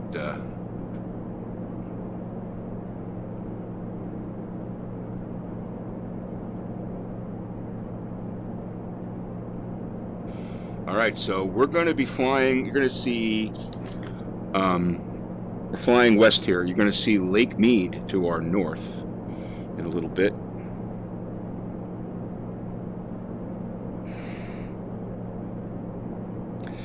Yeah, so this is, I mean, you joined a little bit late. Yesterday I was talking about issues with the checklist. I figured out that I was actually wrong. So if we go to checklist, right, and you can scroll up to, like, let's say flight, okay, and I can use the inner FMS knob to scroll within different indexes. And then I can, let's say after landing, or let's say if I go back to flight, okay, I can go to checklist, and then I can scroll through normal takeoff, climb, cruise. So you use this FMS scrolling button, the inner and the outer, to choose which checklist you want. So I had that all incorrect yesterday. So being that you own the plane now, that's something you're gonna wanna know.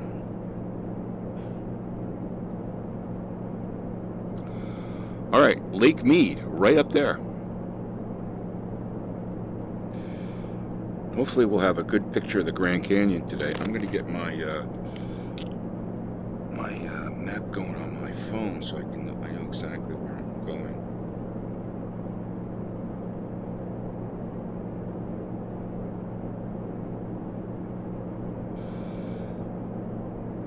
Give me a second here.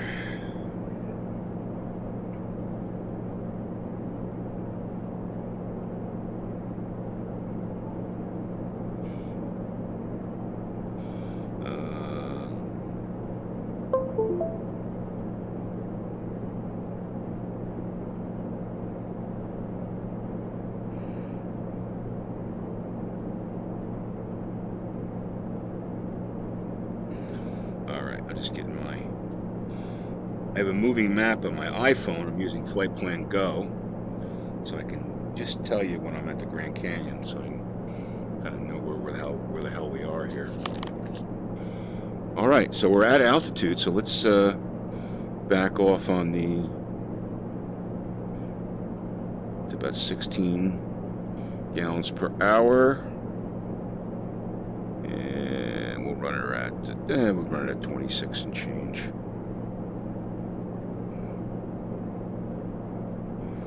All right, there's Lake Mead. Wow, over there. Point with my mouse over there. That's Lake Mead over there.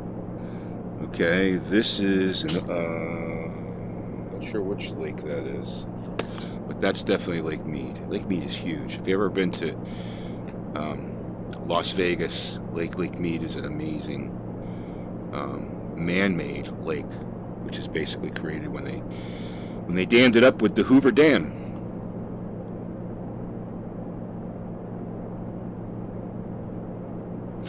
All right, probably a good idea to switch tanks right now. So we're going to want to go to the mouse cursor, and boost is on.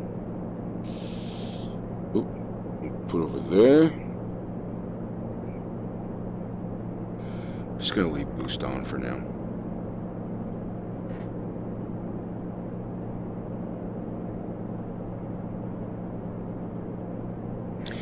Yeah, I think you're getting your money's worth. I know that I looked at some videos of the Hold My Beer version. I didn't download it. I can't remember why. But I know I was waiting for this one, and this thing is just. I'd rather just learn one plane. This plane is just awesome. I'm totally satisfied with it. I think it's priced right. Definitely priced right considering you're getting a turbo and a naturally aspirated version. Check out Lake Mead. That's awesome.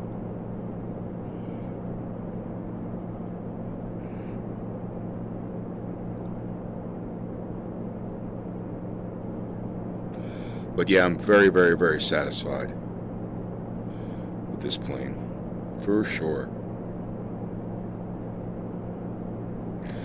But appreciate you guys joining today. Thank you. Hit that like button on the video. It'd be awesome. That helps out. And hit subscribe too if you haven't subscribed already. If you want to see more X-Plane 11 VR flight simulation live streams and videos, I got some things planned. Getting the channel back on track. Going to also be probably covering FS 2020 as well. So yeah, got that going. I think they're calling it. I know Squirrel, who you guys probably know is a prominent Twitch guy. He calls it Microsoft Flight Simulator. That's what it's called. MFS. Doesn't have a 2020 after it. It's called Microsoft Flight Simulator. That's what I'm going to start calling it. I think that's what we're calling it, right? You got the TMB as well. Oh, good. Awesome. Appreciate that. Thank you, Bruce. Thanks for joining the channel, man. I really do appreciate that. Yeah, it's the checklist. I was, if I'm sure real world SR22 pilots knew that, and I was just an idiot about it. So there you go. What I've learned so far, which is a old adage that holds true most of the time, is usually, Bruce, thank you very much for becoming a tier 1 member. You're now going to have the emojis and stuff.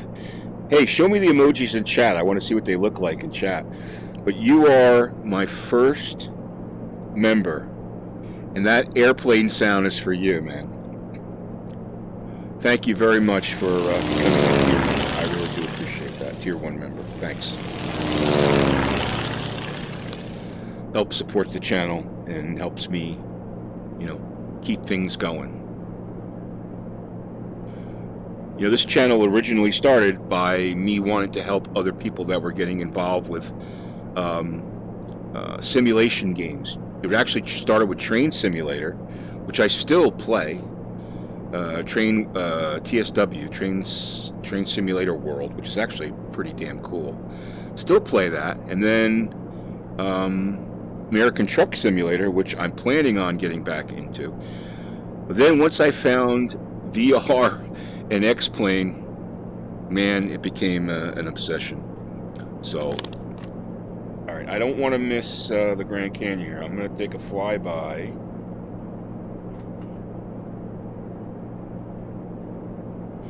We're going to, sorry, the Hoover Dam. We're going to fly right, we should fly right over it, so it should be to our right when we do fly over it, and I'll let you know that when that happens.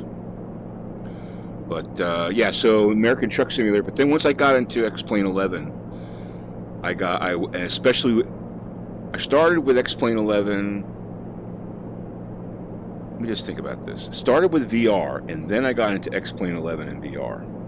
Because I was doing Aerofly FS2 in VR. Because that was the only VR flight sim, and that's still pretty awesome, although it's got its faults.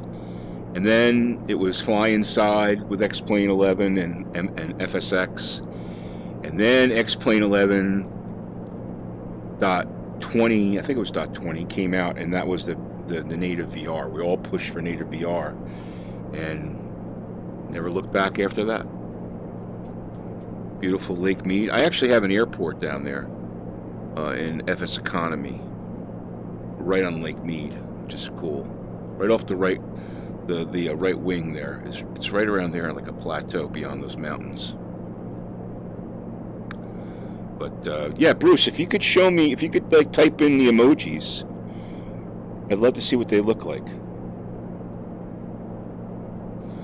All right, so let's not miss the Hoover Dam. So we're going to get over this little hill here, this mountain here, and then we should have the Hoover Dam. I'm going to try to I'm going to try to slow up and do a flyby. Turn that mouse cursor off because it gets in the way of everything.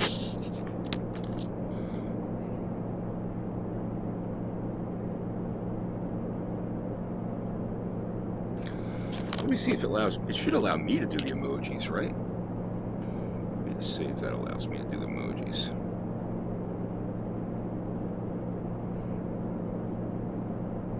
Yeah, so I got the beer, the fish on, the butter, and the lucky. There you go. Those are the emojis, the 4 emojis that you get. Plus you get the little bee icon for Bambino, which, by the way, isn't my real name.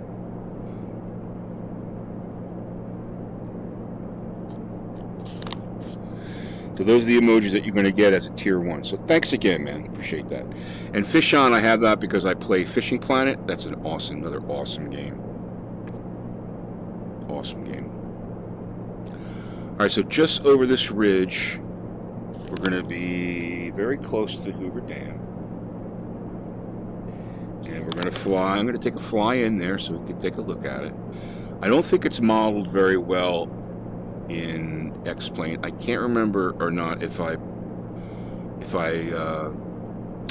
added custom scenery for it. It's something I always meant to do. But let's give that a look here. Let's see if we can see where the hell it is. I think it's right over there. Yeah. It's not that first one. It's, yeah, we'll take a fly in there. We can always get back on that track. So let's see if we can zoom in there.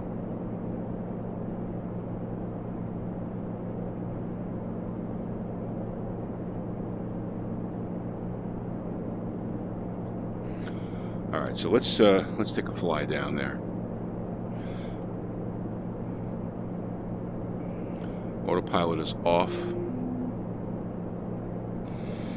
Geez, if you're flying by the Hoover Dam, you got to check out the Hoover Dam, right?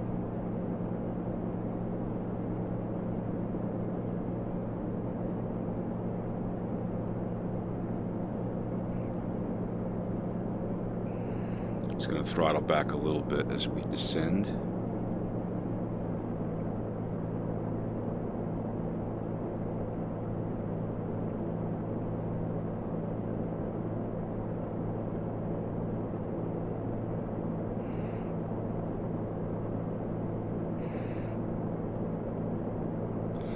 I'm pretty sure it's right in that little complex right there. And you can see it on the map on the G1000 there. You can see where the lake goes into a river. That's definitely it. I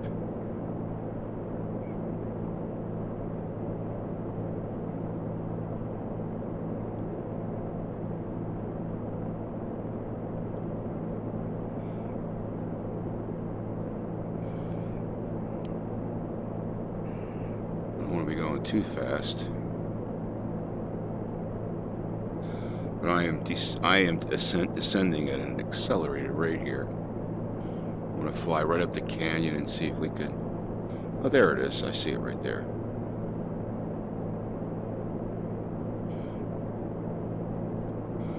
Kind of trim up here. I'm going 200 knots here. That's a little over speed. All right, so let's turn here.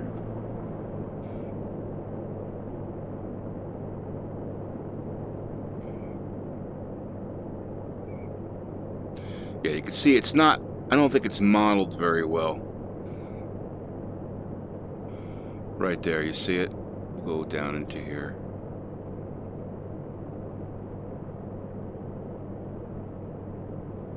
Yeah, there it is. It's not modeled very well.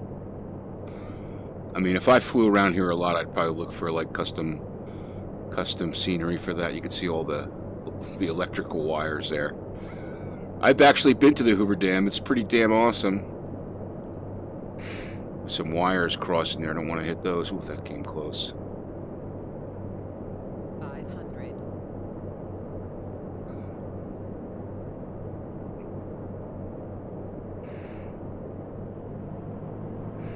Synthetic vision is a little confused. It thinks that we're flying over ground.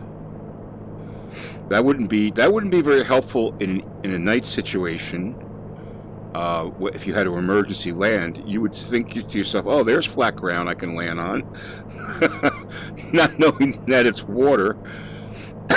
So that's kind of confusing. All right, let's power up and let's head back this way.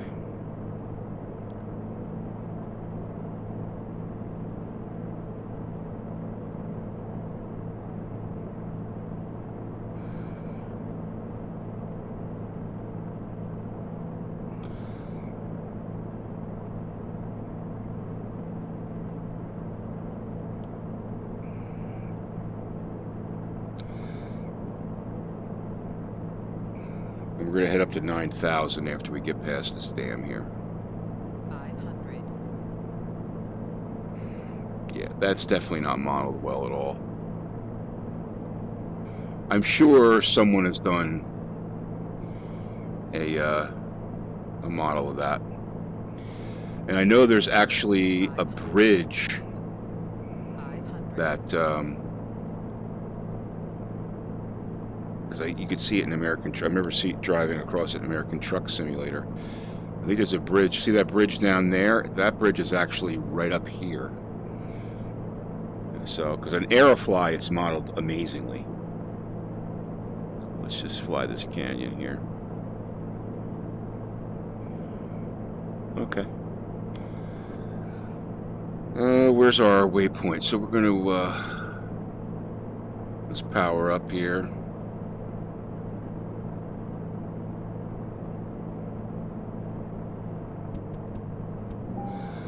All right, while we're flying, I'm going to bring this up to 9,000, right? We said 9,000. And we're going to set our...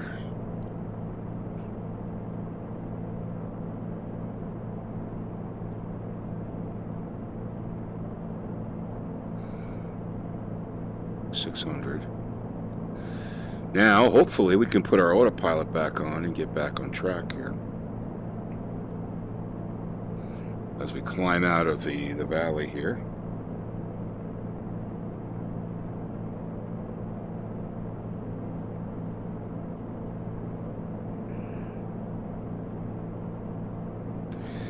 So let's get autopilot on, and hopefully everything will go swimmingly. Yeah, so we're going to get to, our turn is right coming up here, so beautiful. All right, that was the Hoover Dam.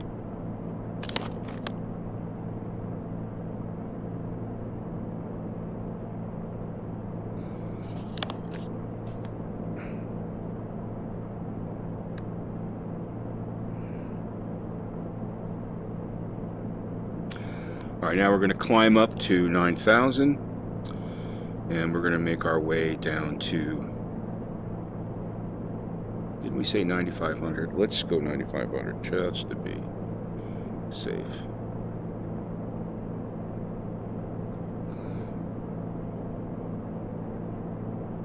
I can't wait for to get rid of these Oculus cameras, because it inhibits your motion when you're reaching down into the cockpit, because where my desk is oriented, the camera doesn't hit the, why is my EGT so low?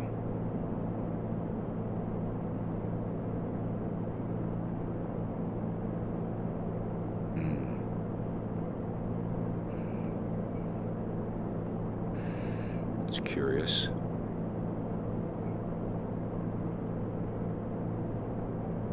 Oh, because I got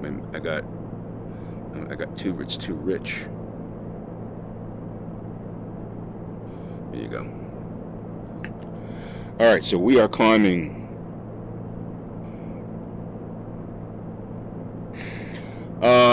Yeah, you have what? Well, I guess you have Orbix in some places, or yes.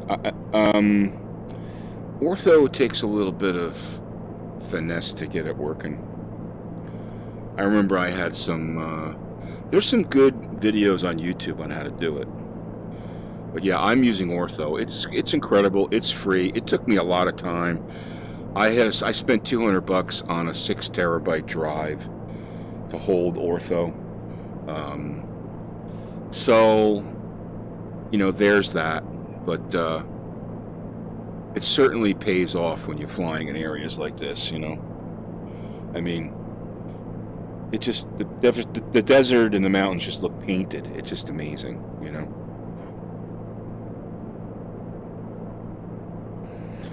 So Bruce, thanks again for being my first member, the first person to join the channel. It's awesome. I really do appreciate it. Thank you, man.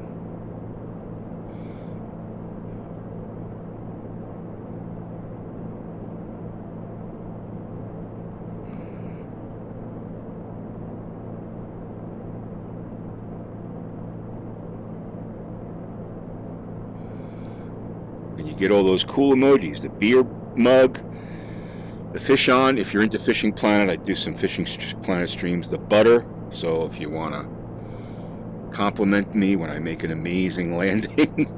And the lucky, the 4-leaf clover, when I make when I do something ridiculous and luck out, you know. So I figured those would be a first good set of emojis.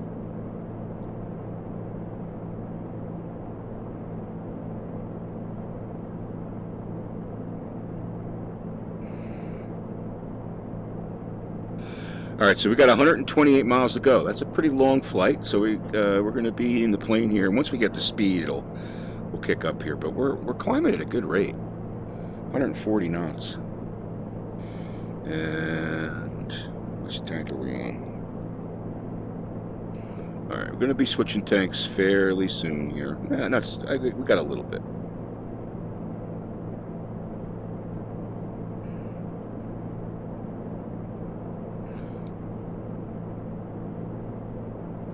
Let's take a look outside. So I'm planning on doing a VR Aviation livery. I mentioned yesterday, if you go on x.pilot.com, which is the X Aviation forum, if you will, look at the solar panels right there. Wow, that's a major solar farm. Holy crap. They have a total, the paint toolkit for Affinity Designer, which is what I use for designing. So I'm going to be fiddling around that. I'll probably stream that when I do livery creation.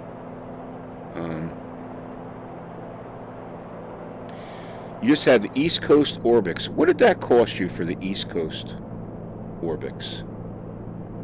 And I'm curious how much area that it covers. I guess I could look it up, but what does it cover? All of the East Coast of the U.S. and how far west does it go?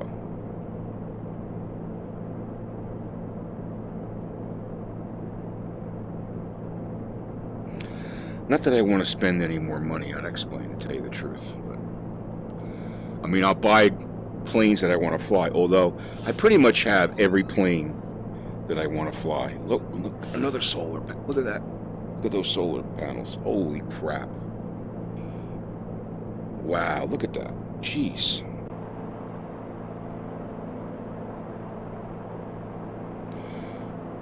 Why do they need it? And they're going to see they're going to be building more. Whenever this was taken, probably 3 years ago, so those are probably all built by now. That's amazing.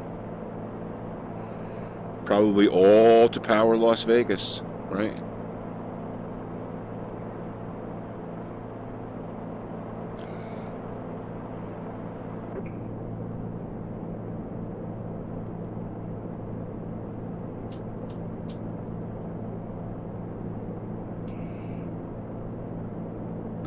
Let's take a look from... Yeah, I am definitely East Coast.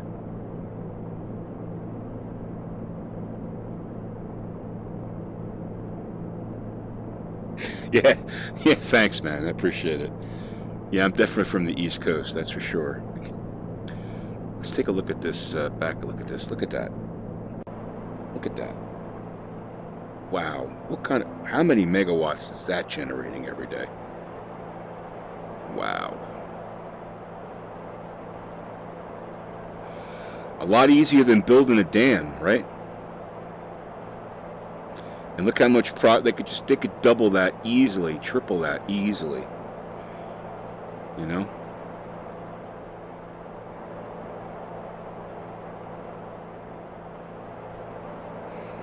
There's Lake Mead way back there in our wake. You can see the Nevada desert. Las Vegas over there somewhere. As we head to Cali.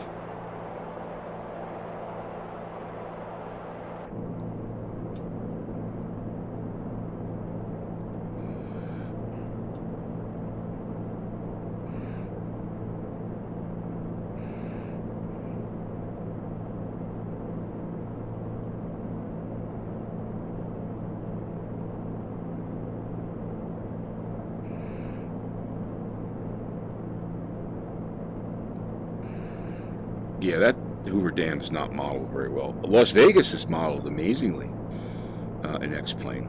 Looks very good. It's got the Ferris wheel and all that. Looks pretty cool.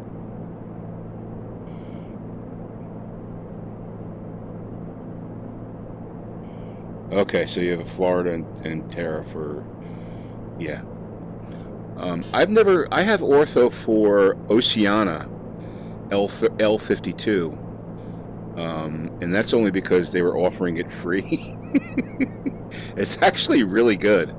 And in Pilot Edge, Oceana is a airport that you really do a lot of learning at. It's like it's the when you're doing the CAT ratings in Pilot Edge. So I bought it for that, and it looks really awesome. It looks definitely much better than the X-Plane version. But yeah, I thought about Orbex, but I mean, the ortho's fine with me, and for me, it's more about the experience of flying. Yes, the visuals are definitely part of it, right?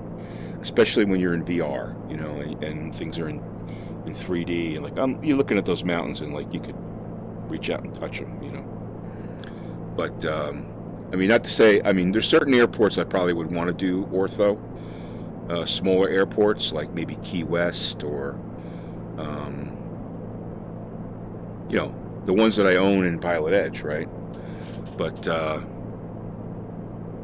yeah, so kind of saving my money right now for Microsoft Flight Simulator. $120 I got to spend on that, and I got to spend $600 on a new headset. So the HP Reverb G3. Yeah, so that's kind of a painful one because I don't have a lot of money invested in the Oculus ecosystem. I think I've maybe bought like 3 or 4 games, so it's probably going to cost me, I'm probably giving up like $100, $120, something like that in software. Most of the games I bought for VR, I got through Steam VR because I started thinking about, okay, look, if I ever switch platforms, I don't want to be locked into the Oculus ecosystem, right? Which, now I'm switching platforms. I bought my Oculus before Facebook owned them. Okay, when Palmer Luckey was the CEO. Okay, and they were on a different trajectory than they are on now. The fact that they, the Rift S came out, but the Rift S was not, it was a partnership with Lenovo, and to me it looked like it was kind of pieced together quickly or whatever. Like they had the software IPD. Not knocking it. I know a lot of people love the Rift S. I never bought the Rift S. Okay. But I never bought into it because, like I said, the software IPD. And I started to lose favor when they started to go more towards like the Quest and the Go and all that. And, it was all around the Facebook VR experience, which I think pretty much tanked because they were trying to, do, I guess, what VR chat did. I don't know. It just kind of went away from what the actual original Oculus was all about, and the reason why I bought into it. But now I'm going to be exiting the Oculus ecosystem and getting into the Windows mixed reality system. So hopefully that'll be better. Yeah, you got lost with Ortho. Yeah, like I said, there's some good videos.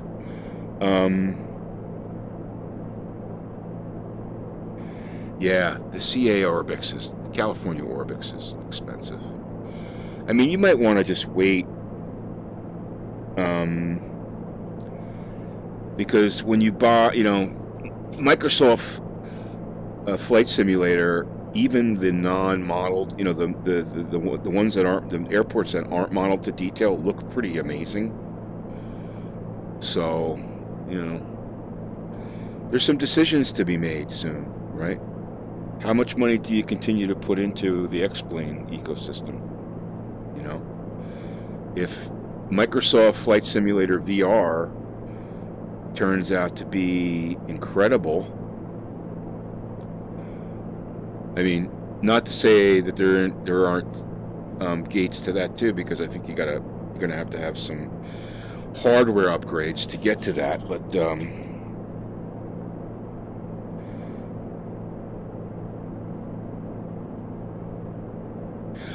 yeah, the controllers run through batteries. Yeah, that I read that too somewhere. I'm not too worried about that. Those are probably people that are doing like Beat Saber and games like that where you're constantly moving the controllers. You got to remember that in flight simulation, which is mainly what I do in VR. I mean, there's some things I do in VR. You're not moving the controllers now. Like, look, I'm going to fly, 50 miles and never touch a controller. So I think the battery life, if I was using my touch controllers for Beat Saber, or Beat Saber, I should say, I'd be blowing through batteries too, but, I'm not. All right, so while I'm jabbering here, I want to get my radio set up for Yucca, because I'm almost home. I started with this plane somewhere in Kansas when I first bought it, on FS economy for 110,000, and now I'm almost home. My vision was to get it to Yucca Valley and be able to fly it in my FS economy system there. So, all right, so we're going to be, we don't have weather at Yucca, so I'm going to be 123 on the radio, and I'm at 32,000. I'm going to be landing runway 6. Straight in approach. We're going to go straight in approach again. Runway 6. So 123 is the radio.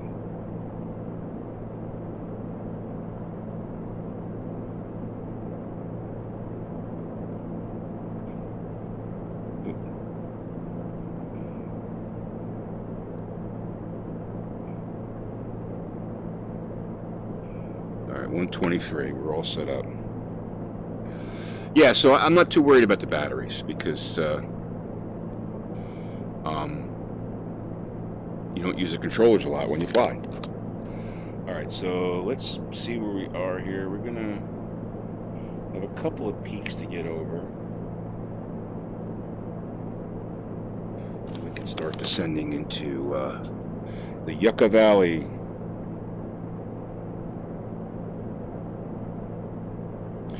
Yeah, I held off a while. I mean, I was looking at the Rift. A Rift S. I almost pulled the trigger on the Rift S. And then the HP Reverb came out, and that was a little bit better. Then I was like, you know what? I'm not going to spend this kind of money now. They're making all these innovations. And then, but then when you take a look at the HP Reverb G2, that's a leapfrog. And I think in technology, that's what you want. You're going to spend the money at some point. The platform you buy is not going to always be suitable, right? So I bought this Rift in 2017, I guess it was, and I spent $500 on the Rift, or $700, maybe even more, $700 on the Rift, because that's what it was priced at then. $200 for the touch controllers. So I spent, $900 on this. I've gotten a crap load of usage out of it. Very happy with it. What's nice now is I can sell it now for a reasonable price if I piece part it out. And I'll be able to put that money into the Reverb. Although when the Reverb comes out, everyone's going to be selling their Rifts. So eBay is going to be flooded with Rifts. But that's my feeling. But so every once in a while, 3 years is a long time to use a piece of technology. Now it's time to upgrade, and hopefully the HP Reverb I'll have for 3 years. You gotta get the butter ready.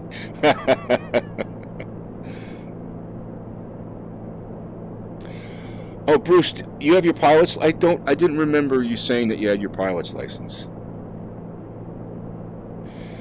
That's awesome if you get to fly the Cirrus in real life. I'm not sure if you were on here, but this guy by the name of Backyard Gaming, he was in the chat before. He's a real pilot. He's a real world pilot. He flies Cirrus, the same plane, SR22 G3, and he was saying that it's modeled amazingly similar. Aside from the way the engine starts, he said the engine starts much easier in the real plane. But he said the modeling is amazing.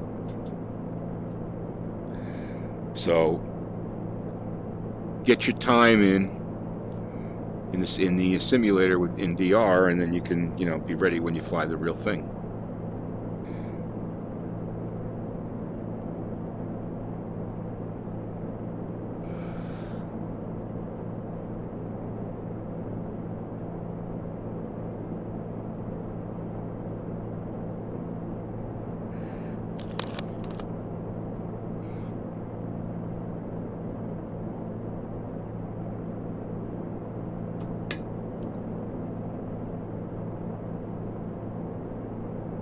This might be my longest stream ever. I'm at 2 hours and 30 minutes.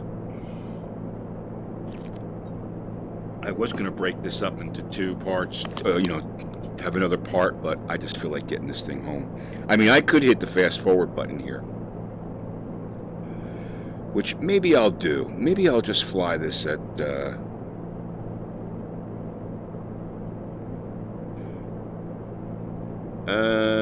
you know, I'm just gonna fly this at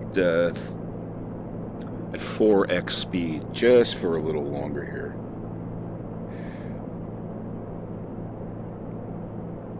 Yeah, FS Economy is really cool, Bruce. It's check it out. It's what's nice about it is that it gives you a reason to fly. Like they have like for example, you can load up in this plane. You can load up 3 passengers, right? First of all, you can load up 3 passengers, fly them from point A to point B, and when you land, you get paid for it, right? And you build up money, and then you can use that money as you accumulate it to buy stuff. Like you can buy planes. Like for example, this plane here in FS Economy, I bought it for $210,000, right? Planes come up for sale all the time. You can buy planes. I own a bunch of different planes. I've been playing FS Economy for about 3 years now. And then I run a group called EVR Aviators Group, which has three or 4 active pilots. Used to have a lot more, but a lot of people just fell off. So you could join that. Be happy to have you as part of that. And then what happens there is you fly for the group, so you can use all the planes that the group owns for free. And then you can you get paid. If you, let's say you did a job and you get paid $5 grand, you keep $2,500 and the group keeps $2,500. So it's 50-50, and the group pays for gas and the plane rental if you rent the plane or whatever. But we have a lot of planes that we own that you don't have to pay any rent on. You can just fly them. Like we have a couple of these. We have Ti SC2. We have PC-12. We have a bunch of different planes, you know. But it's like I said, FS Economy, it just gives you like a reason to fly, you know, and especially as you start to accumulate money and you buy your own plane and then you could buy FBOs at airports. It's just a lot of fun, you know. It's been around for a long, long time. It was originally developed for FSX9, I want to say, which is, you know, 15 years ago. And it has, you know, it hasn't been really updated a lot. And there's some missing airports, so you got to be careful about missing different differences between the X-plane airports and what airports are actually available in there. So you'll learn your lessons there. But there's an X-plane client. There's a client for FSX, and there's going to be the FX Economy is probably going to they'll do a client for the new Microsoft Flight Simulator as well, I would imagine. Used to fly years ago, okay, out of Orlando Executive. You want to buy a fractional share of a plane, that's awesome.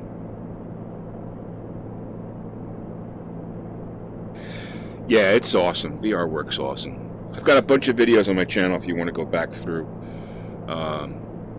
that. But you know, join the streams here, and as you go along, if you have any questions about VR or FS Economy or any of this stuff, just let me know. I'll be glad to help you out.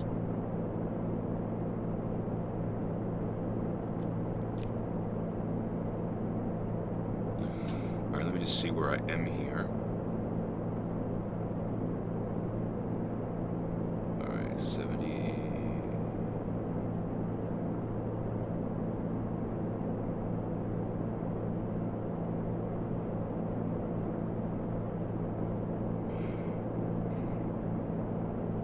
All right, I'm going to come down to 7,500. So let's get our altitude. 7,500. Come on. Vertical speed, and we're going to go down at 800 feet per minute. So yeah, I'm actually going to do a video. I've got a planned video on tips about FS Economy, how to make money. Like there's certain planes, there's a way you can it's a grind, okay? But like, there's a way that you can make money pretty fast. That's awesome, Bruce. I'm glad. Like I said, any questions, just let me know. So I'll give you this tip. So in FS Economy, the most profitable plane, I think, is the PC-12. PC-12 flies at about 240 knots, 230 knots. It's good on gas, and you can put 10 passengers in it. So you get a PC-12 like in an airport like Tampa or LaGuardia, TPA or LGA. Those are the two best airports for the PC-12. I'm giving you my tip here. And you can run flights all day long and make money. Okay. Yeah, I know. Now you got to put the pressure on me. Yeah, so you can, you fly 4 or 5 flights a day if you have the time to do that, and you could speed up X-Plane. Like you can put it in up to 16 times speed if you want. There's a limit that you can do it in FS Economy. You can only do 30 hours of flight in every 48 hours. You'll learn about that. But there, if you could make $50,000-$60,000 a day if you got the time flying the PC-12 in FS Economy. It's one of the most profitable. The other profitable plane is the Diamond DA62. 6 passengers, so it's great for smaller airports. It sips gas, so you're not spending a lot of money. And 6 passengers is about $5,000 to $6,000 a flight. So 2 legs, there and back, you're talking about 10-12 grand. So you started in New Hampshire. Awesome. Recently you've been flying in Orlando. I'm sure New Hampshire was a lot prettier than flying in Orlando. Orlando's pretty flat, right? All right, so for example, right now, I won't keep it on for long, but once I get to altitude, which I'm at, okay, make sure my engine's, I'm gonna switch my tank over here.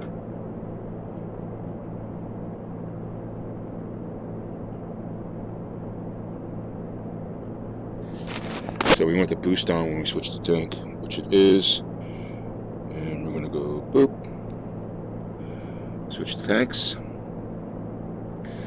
So what I can do here now is if I do Alt T. Okay, let me just turn this off here. If I do Alt T, you can see it start to move quicker. I'm going to show you what it looks like in X-Plane here. Let me go to put the X-Plane window up here. See it says 2x ground speed. Okay. 4x ground speed. Look how quickly I'm moving. Okay. You could actually, there's 8x ground speed and there's 16x ground speed. So you could move pretty quick. All right.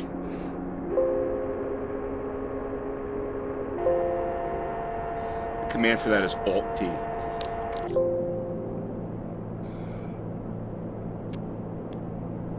So if you want to, I use that in FS Economy sometimes if I'm just basically trying to make money. Okay.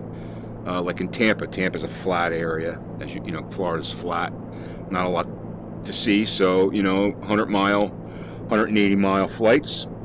Sometimes I'll turn on the fast forward and speed things up.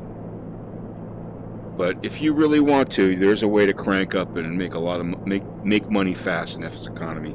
And then once a PC-12 is going to cost you about $850,000 to $900,000 in FS Economy. Once you own that and you don't have to pay rent on it anymore, then you can make a lot of money. Or you can fly for a group like ours, like VR Aviation, and you can use the planes. You don't have to pay the rent. You don't have to pay for gas. You're chipping in to help the group. Okay, but and I was actually thinking about increasing the amount of money that pilots make. Like now it's 50-50. I was thinking about going 60-40, which I'm probably going to do, but 60 to the pilots. So it's the group is fun. Like you're part of the group. We talk about it. We'll talk about it on here, that kind of thing.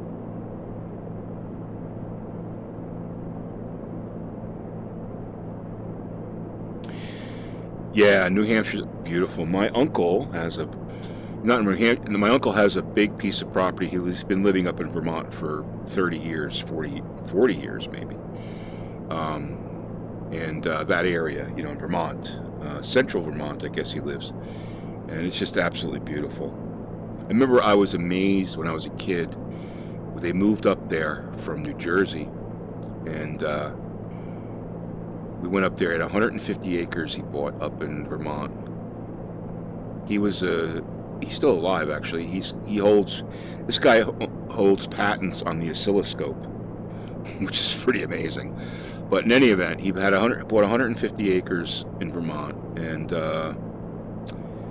I remember I was amazed when I was a kid because he had a mountain on his property. Coming from the suburbs of New Jersey, someone owning enough property to have a mountain, and it was really like, it was the Green Mountains of Vermont. It was, to me, that was amazing, But he bought 150 acres in Vermont.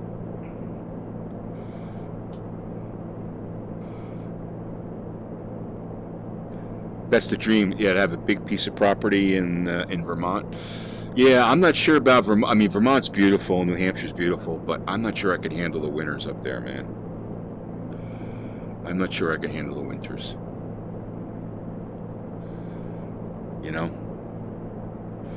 Those winters are pretty tough up there.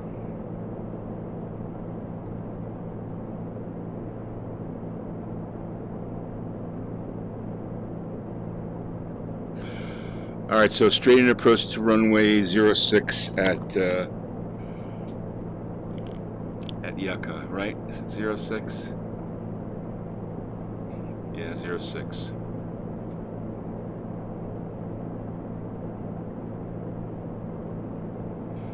No, wait, hold on. It's not 06.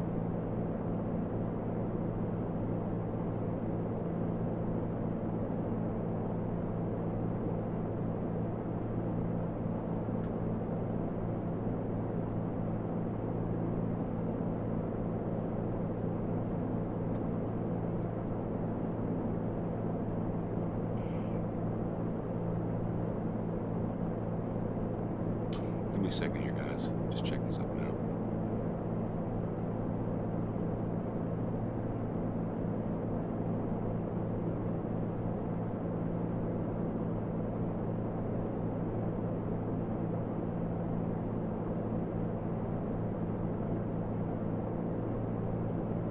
Yeah, it's 06, sorry. Straight-in approach runway 06.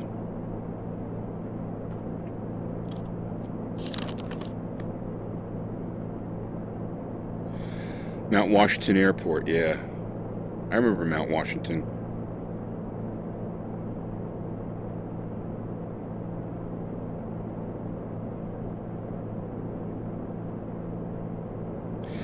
Yeah, the winter's definitely rough there, but it is so beautiful.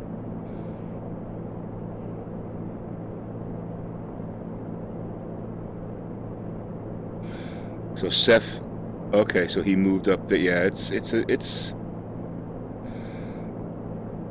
all right, I'm not going to slip on the butter. Don't worry, don't worry.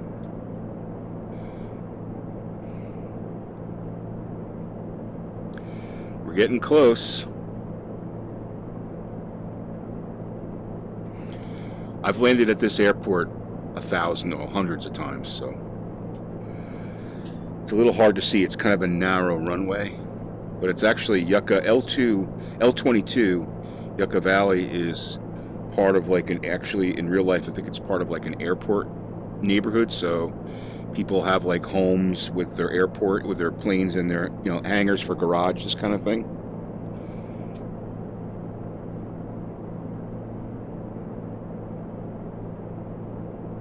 You live in the flattest country on Earth. What's the flattest country on Earth? Jasper. What's the flattest country on Earth?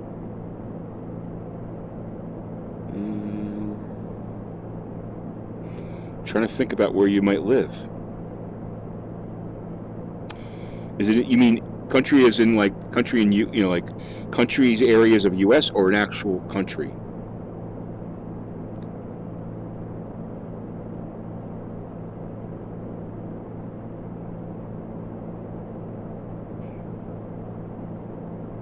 Oh, the Netherlands. Yes, yes. Not only is it flat, but is it in undersea water? A lot of it under sea level.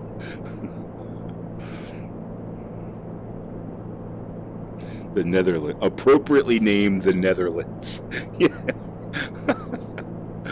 Oh, but you guys have what do you call it? Amsterdam.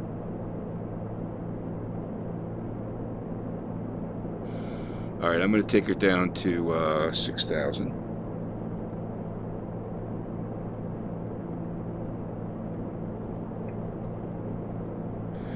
You got to drive 5 hours to the nearest mountain. Yeah.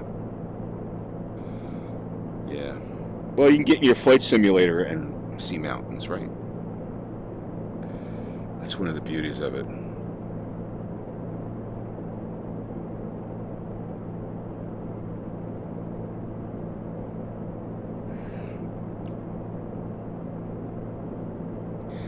So 50 acres at the base of Mount Washington. That's awesome.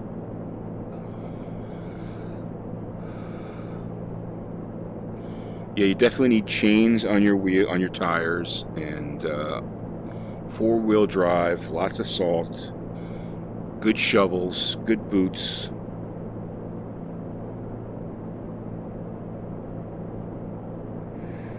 Heaven's Landing in Georgia, yeah. That would be a cool thing, right? If you're, you get your pilot's license, which you guys, I think you already have yours, Bruce. Have your private license, buy a home in an airport community. That's be awesome. Yeah, Oregon and Washington have great mountains. Actually, I think Colorado has the best mountains.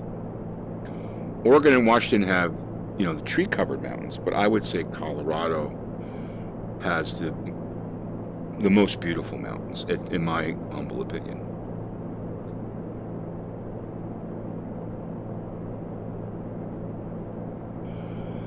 All right, we are 26 miles from home here.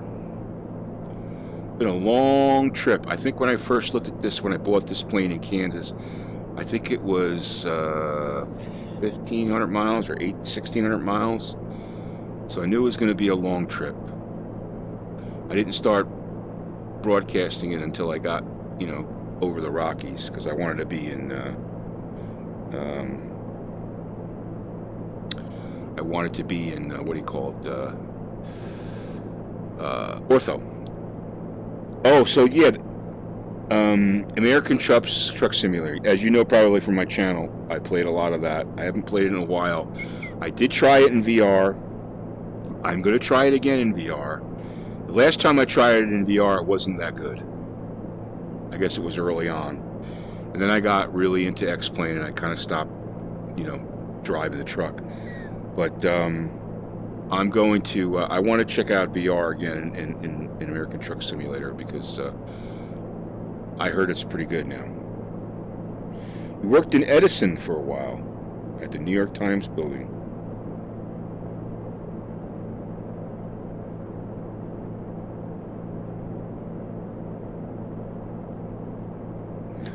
Okay, so now it's DirectX 11.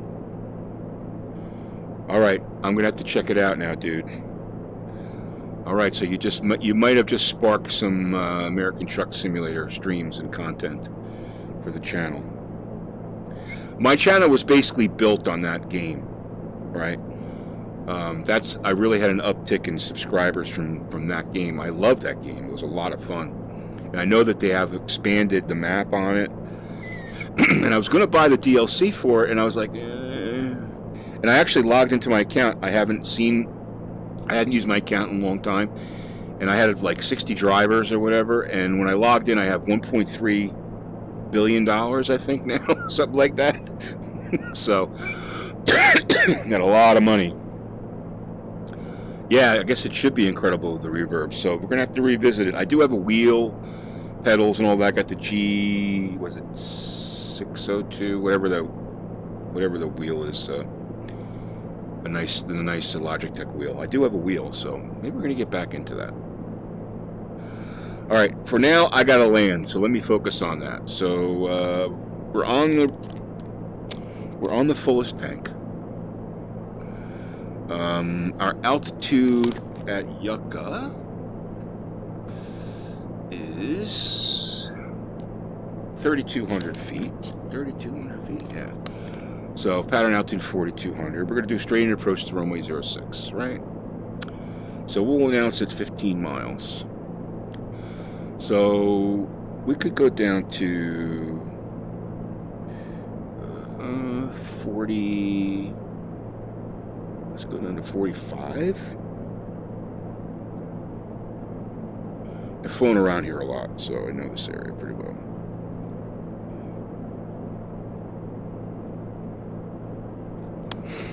Down to 45.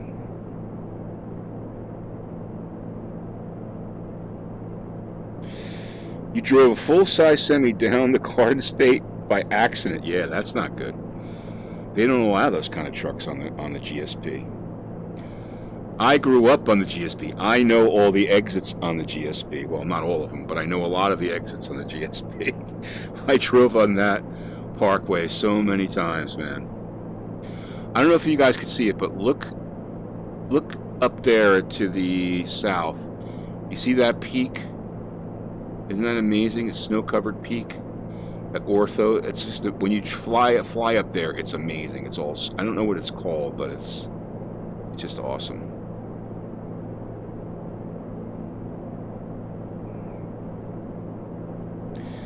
You had to drive through the middle of the arches. Oh,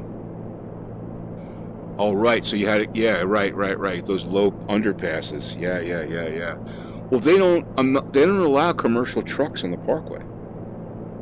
I don't think they allow commercial trucks on the parkway. So, unless they get a permit to go fill up one of the, the oil truck, the gas trucks can do that to go fill up, the service stations. But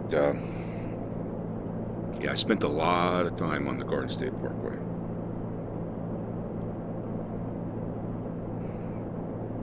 .114's Middletown, 109's Red Bank. Let's see, 105 is Eatontown. 102 is, I want to say, Asbury Park. Belmar is 89, I think. I guess I can't remember them all, but I know a lot of the exits. All right, Yucca traffic. Cirrus 328 Tango Delta, 9 miles north of the field at 4,500. We'll be landing straight in approach for runway 06, full stop Yucca.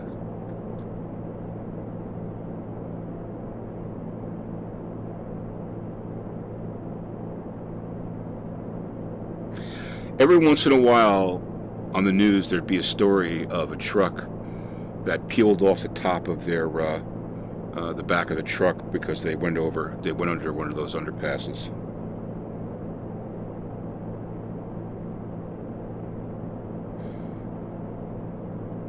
Didn't that mountain look awesome?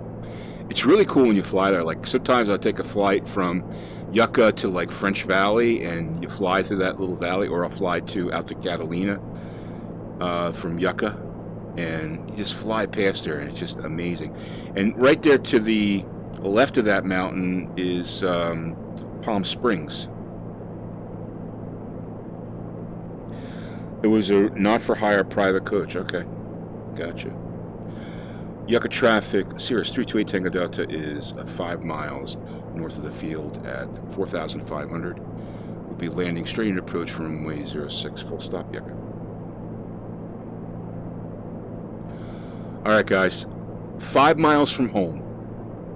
It's been a long journey bringing this SR22 back to Yucca, but now I'll be able to fly it in my my little network here in the California desert. So looking forward to that.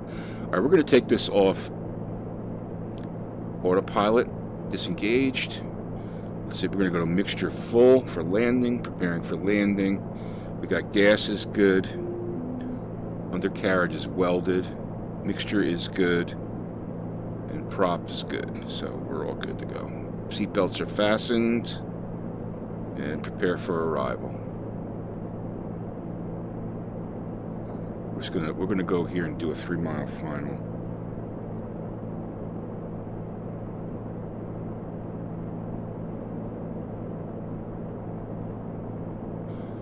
Yucca traffic, 328 Tango Delta on 3-mile final for runway 06, full stop landing Yucca.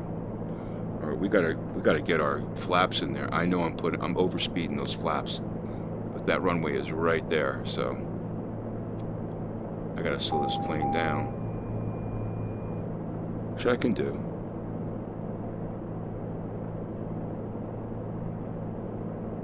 I'm killing the flaps here, but I know I oversped the flaps, but I want to do straight in, so. 500. And you don't get the synthetic vision runway on here, I don't think. I never noticed that before. Well, I haven't been here with this plane yet. So unfortunately, synthetic vision doesn't work on this runway. And it thinks it's a lake. See a little community there? All right, flare it up, throttle down. Come on. Wheels down. Let the bleed out. Keep our flaps extended. Slow that plane down.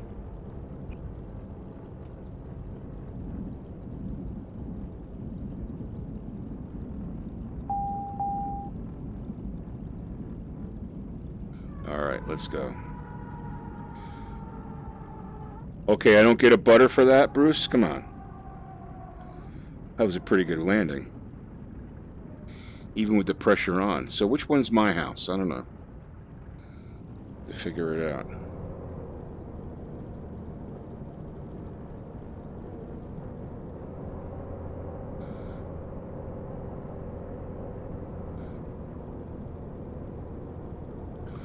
Welcome home to Yucca. So much better being able to fly with clouds now. Really is.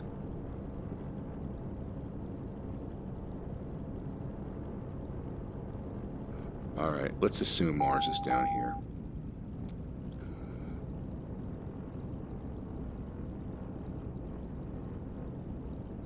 Right here with the Volvo.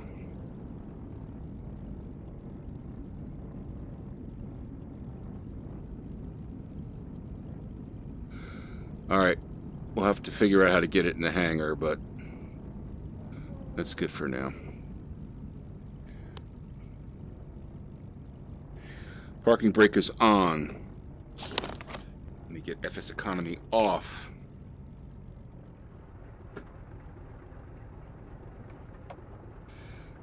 Flight is finished. Beautiful. That means the plane is here in FS economy. Well, you got to give me the icon, dude. You got to give me the emoji. Come on, it would be my first butter emoji. All right. Shutting the plane down. Let's see. We want to go. I'm going to move you up. Thank you.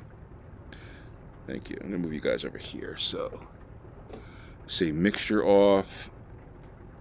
And let's get the key. Turn the key off.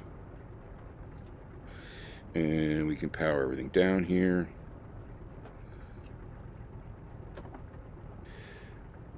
Oops.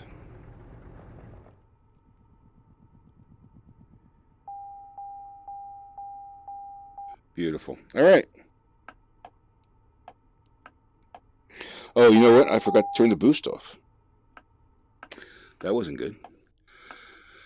Okay, let's